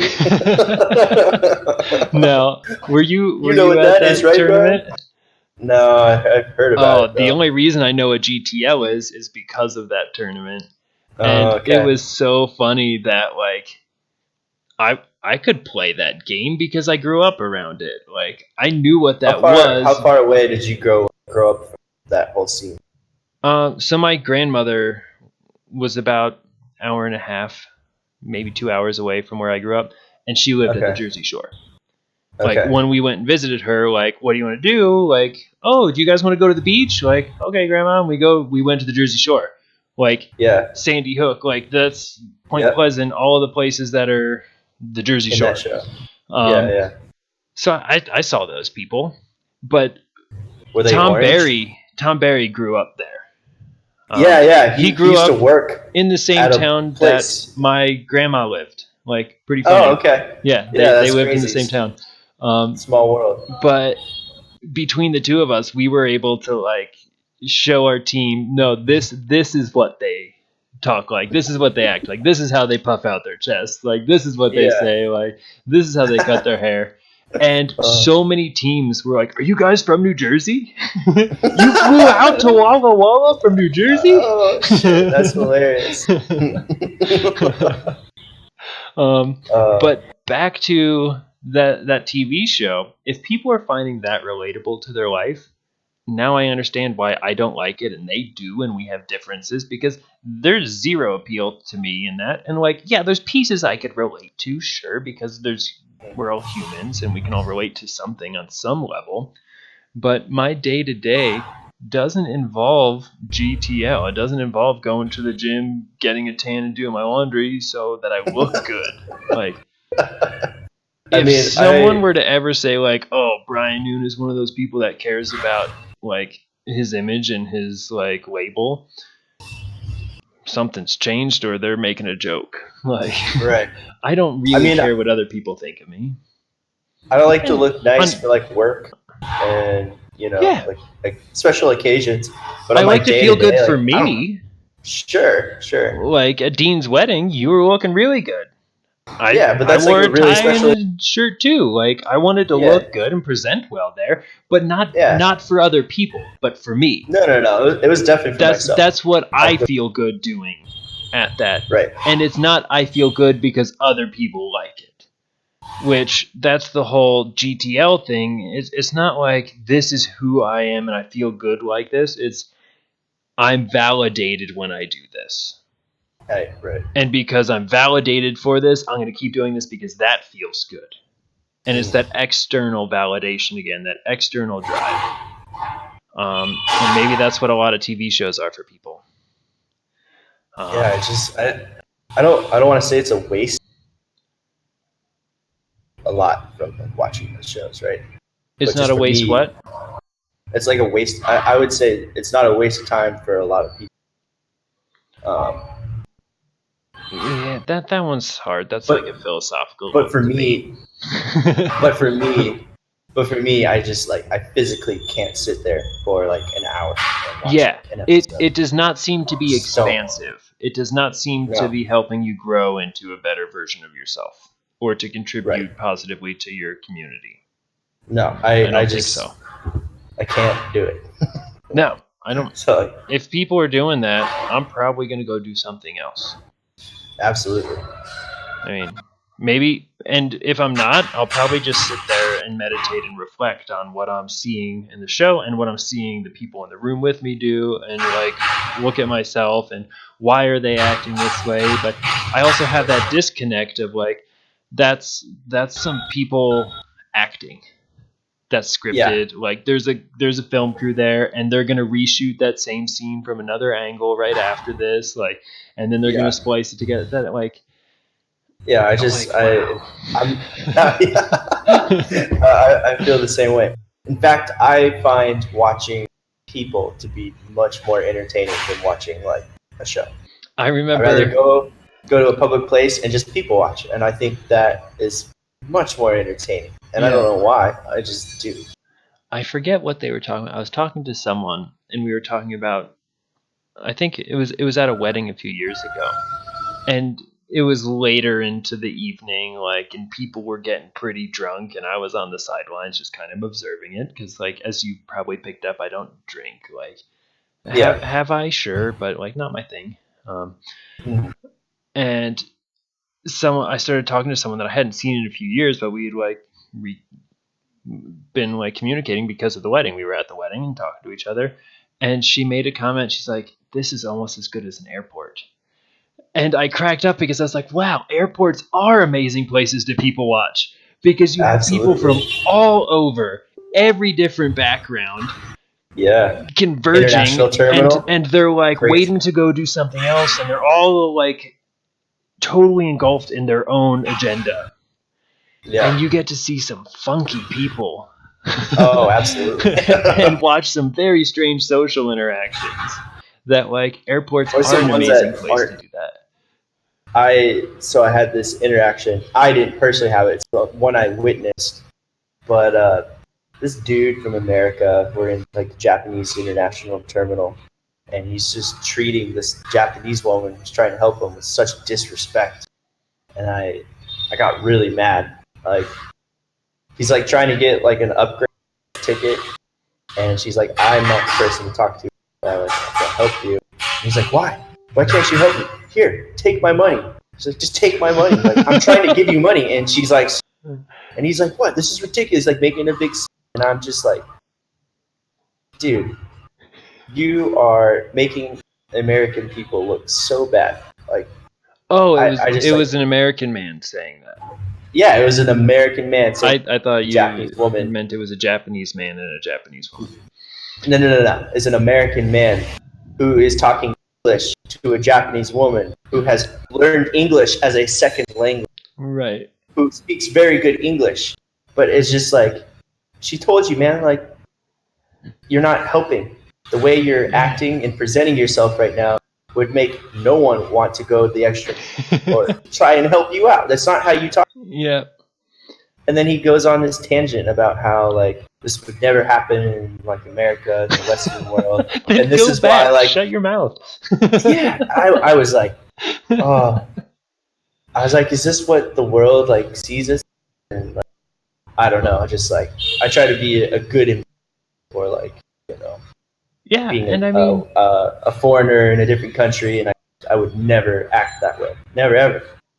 yeah, and And, I would and I like to even went think out of my that's not way. because you're trying to like break an American stereotype. I think it's No, because you're a person who cares about people. most of Like, the time.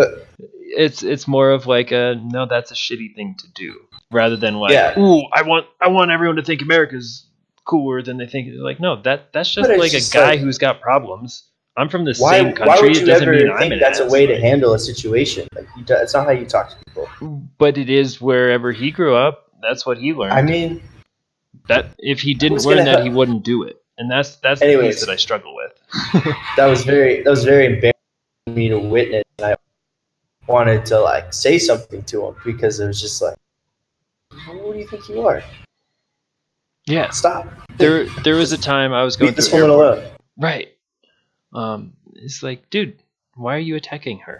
Like, what are Yeah, you why? stressed about that you're taking out on this woman who's just doing her job? I went out of my way, like the woman I talked to, I was like, thank you so much. You have been very helpful. Like, I hope you have a good day. And she had the biggest smile on her face. And I was like, cool. Yeah. And I was going through airport security one time, and I asked I had gotten like, oh, whose bag is this? You need to come with me. And that happens every time I go on a flight because I take food with me. I'm gonna bring food with me because I'm or the hungry. I eat a organic lot. material, and they're like, oh, the bone. And every time you Yeah, have food in your bag, they search you. They search the bag. yeah, Um, absolutely. Yeah, and that's fine. Whatever. I've gotten used to it. It's part of the routine now.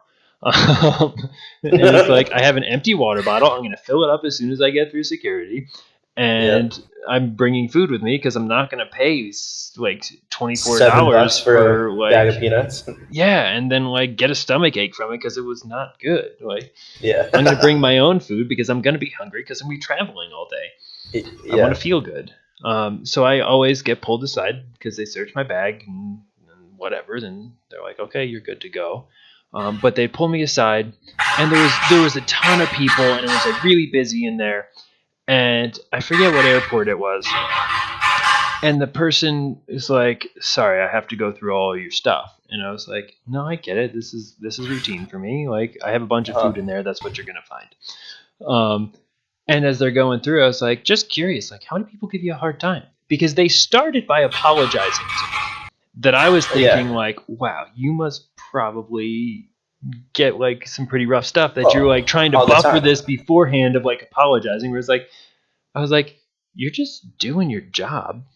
Yeah. Like, you're not out to get not only are you doing your job, but you're making sure that everyone that is traveling is safe. Right. That's all you're doing. And like, I'm making sure that you are not going to a fucking terrorist altercation on a plane. Yeah, that's not going to happen. Making sure you're not harming anybody. 99.9% of the time, but he's literally just trying to make sure you're safe. Yeah. He or she is trying to make sure you're safe. Yeah. And I was talking to him about it, and they're like, well, for the most part, like people will just kind of like look at you. They just like stand there with their arms crossed and they wait, and they take their stuff and they leave. And every once in a while, people are friendly, like you've been super nice. I'm like, well, I'm here, you're here, we're doing this. Might as well like have the conversation. Right. And she's like, but no, a lot of people get really mad, and they like give me a hard time. And I was like, well, I'll just tell you, like, you're a good person. Don't take it personally because they're stressed about the money they just spent and they're away from work and their family's all upset and they're going to be late for their business meeting. Like, they've got issues and it's not on you. You're just an easy target because they're not going to see you again. And they're like, wow, thank you so much for that. And I was like, well, it's just what I'm seeing right here. Like, I just watched someone be mean back there. Like, they're all just freaking out and taking out. Very rarely is there like nice people at the airport. Or, and like, now imagine that you're at the airport and everyone that's working there is one of your friends. Are you going to start yelling at them and be like, take my money, take my money? Are you going to do that? No, because absolutely not. You're going to respect that person. Absolutely. I think that would immediately go away if we, again, back to that book Tribe by Sebastian Junger, is like, if you had that sense of community, that connection with, like, we're all people with feelings in this life together. You don't need to be making it harder for anyone else. Competition, like, doesn't mean you try and knock the other one down. It means you try and get better yourself. Yeah, you better yourself. Yeah. But you don't do it as your. That's not how you. Like, you don't do what? Your audio cut out again. I said you don't do it while you're on pissing on them. So you don't do it while pissing on them. That's all I got. Yeah. That's all you really needed to hear. Yeah. But something I think about a lot is, like, I played a lot of sports and I play a lot of games, and like we make up games, or like push hands is my favorite thing. I love push hands. I love push hands. I'm all about competition, and I'm all about like seeing how I size up against another team or another person or another competitor, or whatever it is. Like, and not because I need to be better than anyone, but just because I like to challenge myself. It's fun. It is. But then I think there's a lot of people that think like cheating is the best way as long as you win and you never get caught. And it's like, well, then why are you playing? Like, I don't ever want to play a game where I have an advantage over the other team. Because like then, a cheating advantage, or like a competitive advantage? Well, a competitive advantage I think is different, because that just means you. Like, it's like a natural thing. That's just better. But let's say that you're playing soccer, but the field is slanted. I don't want to be on this team. Because I don't think that would be very fun. Like, it's not a true, accurate measure of my ability. Like I don't think that's fun. Yeah. I don't Plus, want to play a running game to get a downhill would be trophy. for your needs. Unless, yeah, right. It wouldn't be good for me. I would have a hard time getting back to play defense. But gravity's on my side the whole game. Like There you go. that's Yeah. an unfair advantage. I don't want that because that's not challenging to me. That's not going to show me where I stand in comparison to other people. That's going to show like, oh, well, I got first place. Is like disclaimer, like Asterisks yeah. next to your name. I don't need that. Like that doesn't interest me at all. That like I want to try and play against someone who's better than me. Yeah, absolutely. I think competition is very good for you. Yeah. No matter what it is, it pushes you to be better. Especially when you encounter someone who's better than you, then you're like, oh, I am not hot shit. Right, and that's something that I've been trying to find a way to describe, and I don't have a great way of it yet. So I'm going to try, and hopefully it'll come out better than it has yet. Yeah. There are people who are better than you at a lot of things. Like that stands true for everyone. Someone's better than you at anything you do. Someone's better than you. Yep. There's a 1 in 7 billion chance that you're the best at something. Yeah. Not very good rarely odds. you be the best. Yeah. And guess what? Even if you are, you probably won't be for long. No. That's you need to accept that reality. And when I say you, this is like the universal you. Like whoever, like this is to me too. But you need to accept this reality that you're not as good as everyone at things. And you might be better than most at some things, and you'll definitely be worse than most at other things. At most things, actually, because there's a lot of things and a lot of people. But that doesn't mean your value is less. Yeah, you're not any less worthy as a person.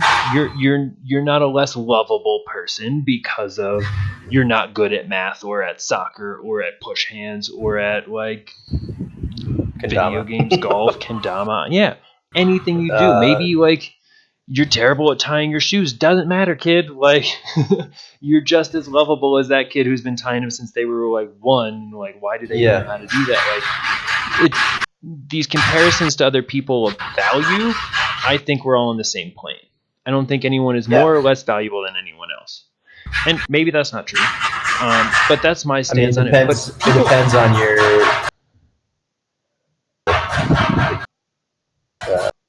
people that are very like intelligent or knowledgeable. Is it possible for you to close your window? Yes, hold on. Give me a second. The streets of Vietnam are a little noisy, and it's been noisy enough that the audio is chopping out on him. It sounds like they're building the house he's in while he's in it. I'm curious of what's going on over there.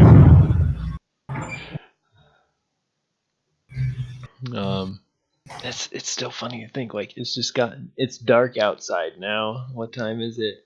10 o'clock. And that means it is 11 in the morning there. That's so funny. If you believe the earth is flat, I want you to explain that one to me. Because it doesn't seem to add up in my book. That's a pretty strange phenomenon. Ooh. Hopefully that doesn't mess up the video too much. My screensaver just showed up. Or not screensaver, but screen filter for nighttime. Is this better?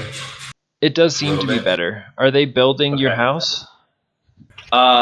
So yeah, there's not. They're just building all around.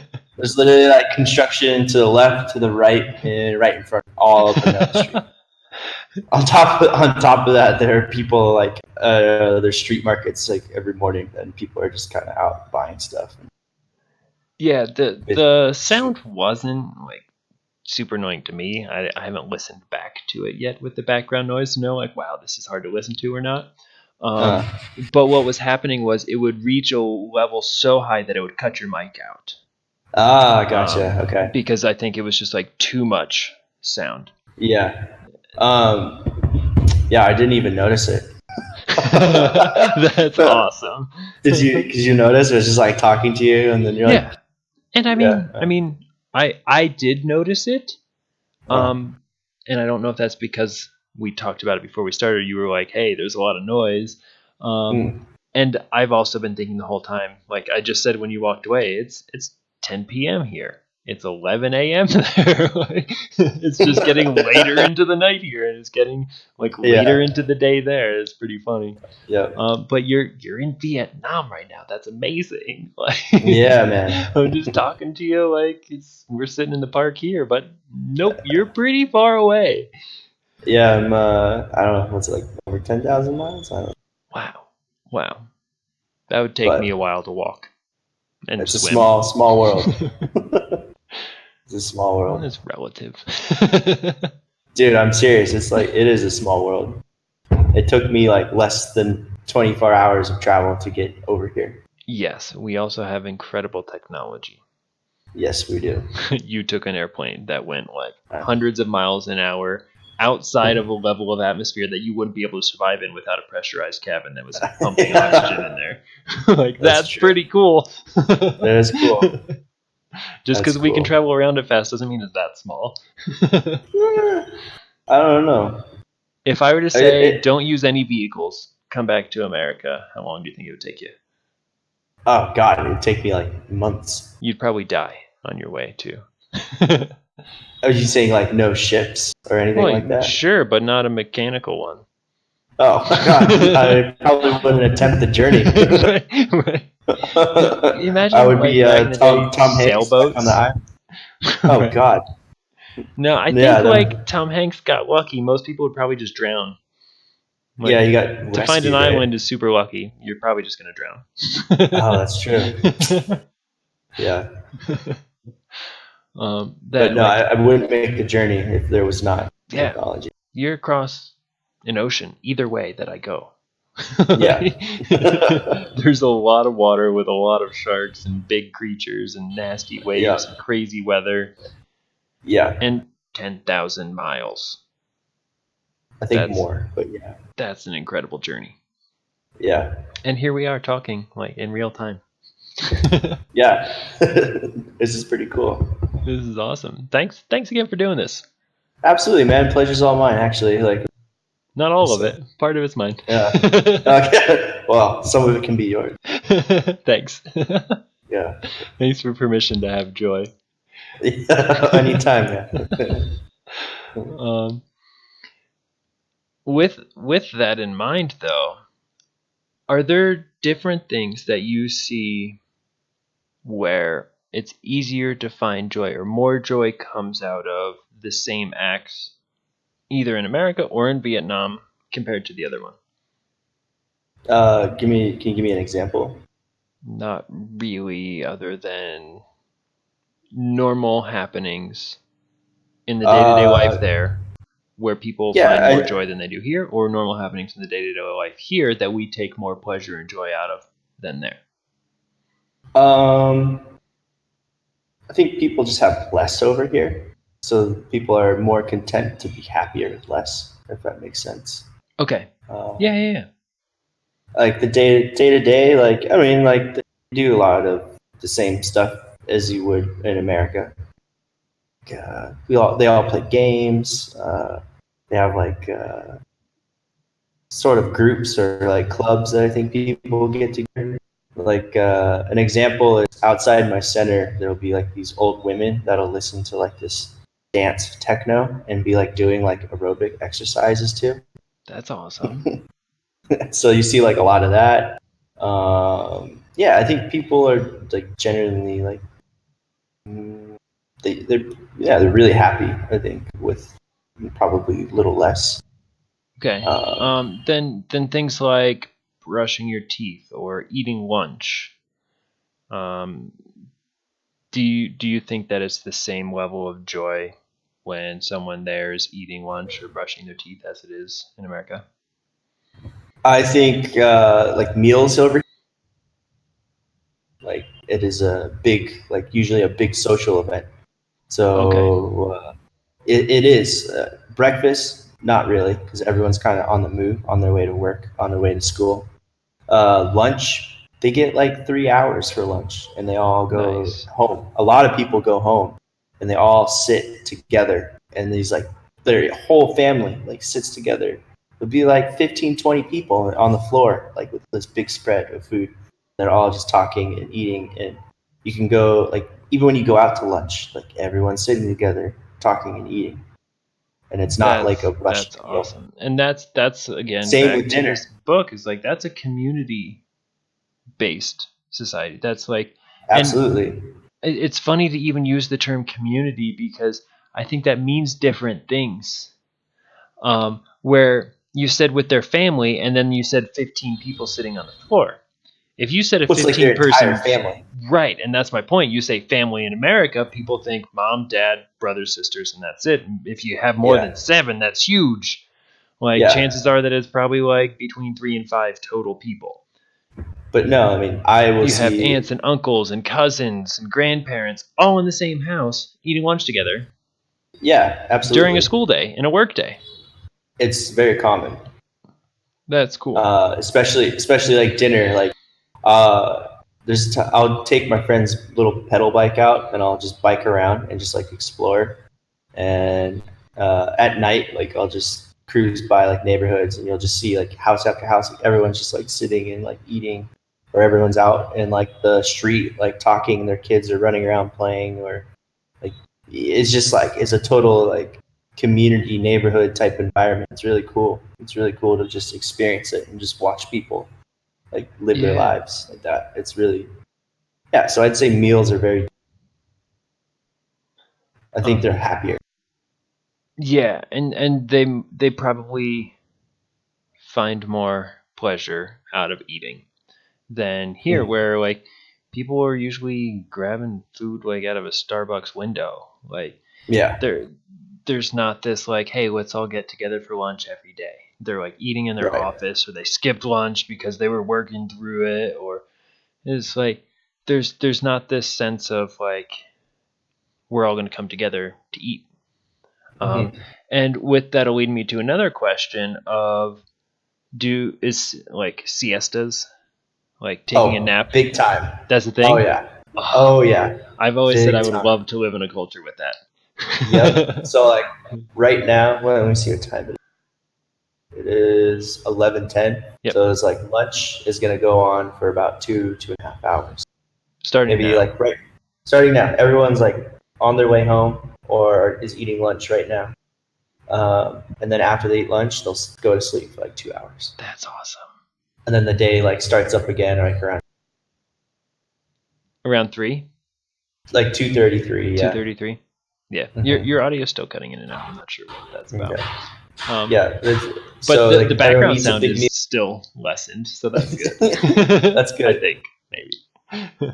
If you were to wait like another hour, it'd be dead. There's like everyone goes to sleep. Yeah, that's what my brother said when All he the spent time in businesses shut. Spain, and Yeah, all the businesses shut, and yeah, it's like dead. There's no one out. yeah, and that's what he said. He's like, don't think you're gonna go to a store like and No, miss the rush because those no. stores are closed because they're home sleeping. Yeah, it's And so. I mean, it's so hot too. It's like, why would you want to be awake? right, So everyone right, just goes inside in the shelter and they sleep until yeah. like it cools off a little I bit. love that. I love that the idea of like, all right, I got like 3.5 or 4 solid hours of good work in, and now I'm gonna eat a bunch of food and I'm gonna take a nap because Yeah. Well, people get up at like 4 in the morning here. hmm. 4 or 5 in the morning, everyone's awake. I think that it is healthier to not just sleep in one go and then be up for a Mm. really long go and then sleep in one go, but to break it up. Like Yeah. the even animals that don't sleep a lot, like I want to say I think water buffalo, maybe Cape buffalo, but I think water buffalo only sleep 2 hours a day. But it's Really. not in one shot. Like it's like half an hour in the middle of the day and then like an hour and a half in the middle of the night, or maybe reverse. But like, Right. and then I think armadillos sleep something like 22 hours a day, like an insane amount. But I don't think they're up for 2 hours straight. I think that like they're up 2 different times in the night. That it's like we're the creatures that are like, nope, you work all day. As long as the sun is up, you go, go, go, go, go. And then it's like, no, Right. not even in other parts of the world they do that. Like that's an American thing. Yeah. And I don't mean, think that's the best for our health, physical or mental. I think a lot of it has to do with the environment Mm-hmm. because there's no way that we could be out right now. It's just too hot. Yeah, yeah, It's like you will die. It's too hot. yeah. So That's people not a just problem like, here yeah, right now. I mean, you go I think it's inside, you above turn on the freezing. fan, you get in the shade, you eat food, you have like some nice cold tea and whatever drinks, probably some beer, and you just take a nap after. What's the Sleep it off. temperature there right now? Oh, it's not even Roughly, that hot today. roughly. Ooh, I'll find out for you. It's 92 degrees right now. And that's not that hot. No, it's actually pretty mild today. Humidity's not 72, 72% humidity. 72% humidity, 92 degrees So is a very it feels mild like day. it's a hundred and it feels like it's out right. And that's a mild day. It's gonna get worse, yeah. Okay, so here today it snowed about an inch. Yeah. Totally different. And it didn't stick to the roads, but cars were It's probably covered like a in. pretty wet snow, It right? was a wet snow. It started as Yeah. rain and then switched to snow really quickly, and then it snowed for like an hour and a half. Really? Straight Oh of my like big flakes just dumping. Like the whole yard was covered. The trees were all white. Like it snowed. Um, God. Jeez. but then it switched back to rain, and a Uh-huh. handful of it melted. Like I can still see it's dark out. It's night, but there's bushes right by the window, and there's still a little snow on the leaves. Like Hmm. it's cold out. I thought it was nice when I was Yeah, um, it was really nice but when we were here. it was really cold, I thought, for like the first few days. Yeah, it definitely does that, and I'm gonna pull up the weather right now and see what it's telling me it is. 37 degrees. Wow. It's quite a bit different than where you are. In the middle of June, it's 37. Right? Wow. Tomorrow is the That's first day, or it's the longest day of the year tomorrow, and it's 37 oh my. degrees right now. It's pretty silly, but it was up in like the upper 70s earlier today. Like it's Really? 40-degree temperature swing. Oh my god. Thanks, mountains. Yeah. um, but yeah, for the sake of me listening back to these, I'm gonna see. Unless there's other things you'd like to discuss on this time right now, I was gonna have us do a reflection of the topics we No, discussed. reflection would be great. Yeah. Any major takeaways or things that stood out to you? I really liked talking about. Uh, I guess I like it when we get to compare cultures. It's always fun. Yeah, that was Just one of like, the things I was really excited to get to talk to you about when we were at the park, when you were in Bozeman, or on these calls. Is like I love learning about different cultures and different ways of life yeah. and what comes out of that and what the experience is like, and you're living in a totally different world. They don't even speak the same language. Like No. that's Nope, not at amazing. all. But I think it helps me like put it into perspective and appreciate what I'm doing and where I'm at more. Yeah, that's So super cool. I really like to talk about it because I find that I appreciate my situation and like everything I've experienced and everything that's around me a lot more when I get to talk about it to someone who doesn't get to experience it. Nice. So Well, I want to say thank you for sharing it with me, because yeah, it's an absolutely. experience I'm not having that I'm getting through you. So Mm. you don't have to share this with me. So thank you. Yeah, of Um, course. a major point that I'm going to reflect on for sure is how, when we were talking about musical instruments, how I make, Oh yeah. yeah, that one stood out to me. Is like, huh, I've accepted that I don't do a lot of things that are hard for me, but I hadn't looked at it through the frame of, is that because I'm making mistakes? Is that because I'm doing things wrong? that I'm gonna definitely sit with that and explore that a little more. That's a main takeaway that's been stirring since that happened. Like even in That's this awesome. conversation. I'm glad you like that. Yeah, no, that'll definitely be a point of reflection and hopefully some internal exploration and growth. Yeah, that's a thing about me I haven't considered, and that's something that's the point of these podcasts for me. The title of them, podcasts for me. Like Yeah, this is, podcast for if anyone else gets something out of this, cool. But like yeah. this is for me. Yeah. I'm not Well, doing I will this for say I did enjoy listening to your other podcasts. Like I got stuff from it. awesome. Just it's nice to hear other people talk about certain topics, no matter what they are, just to hear like different perspectives because it Yeah, makes you think about things, right? and that's So I been a think cool that's thing. Is helpful. like I've listened to all of them afterward, and they Mm. were pretty easy to listen to. Like, Yeah, and absolutely. it's partly because it's conversations that I was a part of, so I obviously have interest in it. But it's not like they trail off into nothingness. That's just like, really, you're talking about this now, and maybe some people think that when they listen to them, that's fine. Hmm. They definitely go off on tangents because there's not a script to it. This is just free No. form conversation, getting together, talking. Like Yeah, it's it's totally organic. entirely. There's nothing premeditated about it. That's conscious anyway.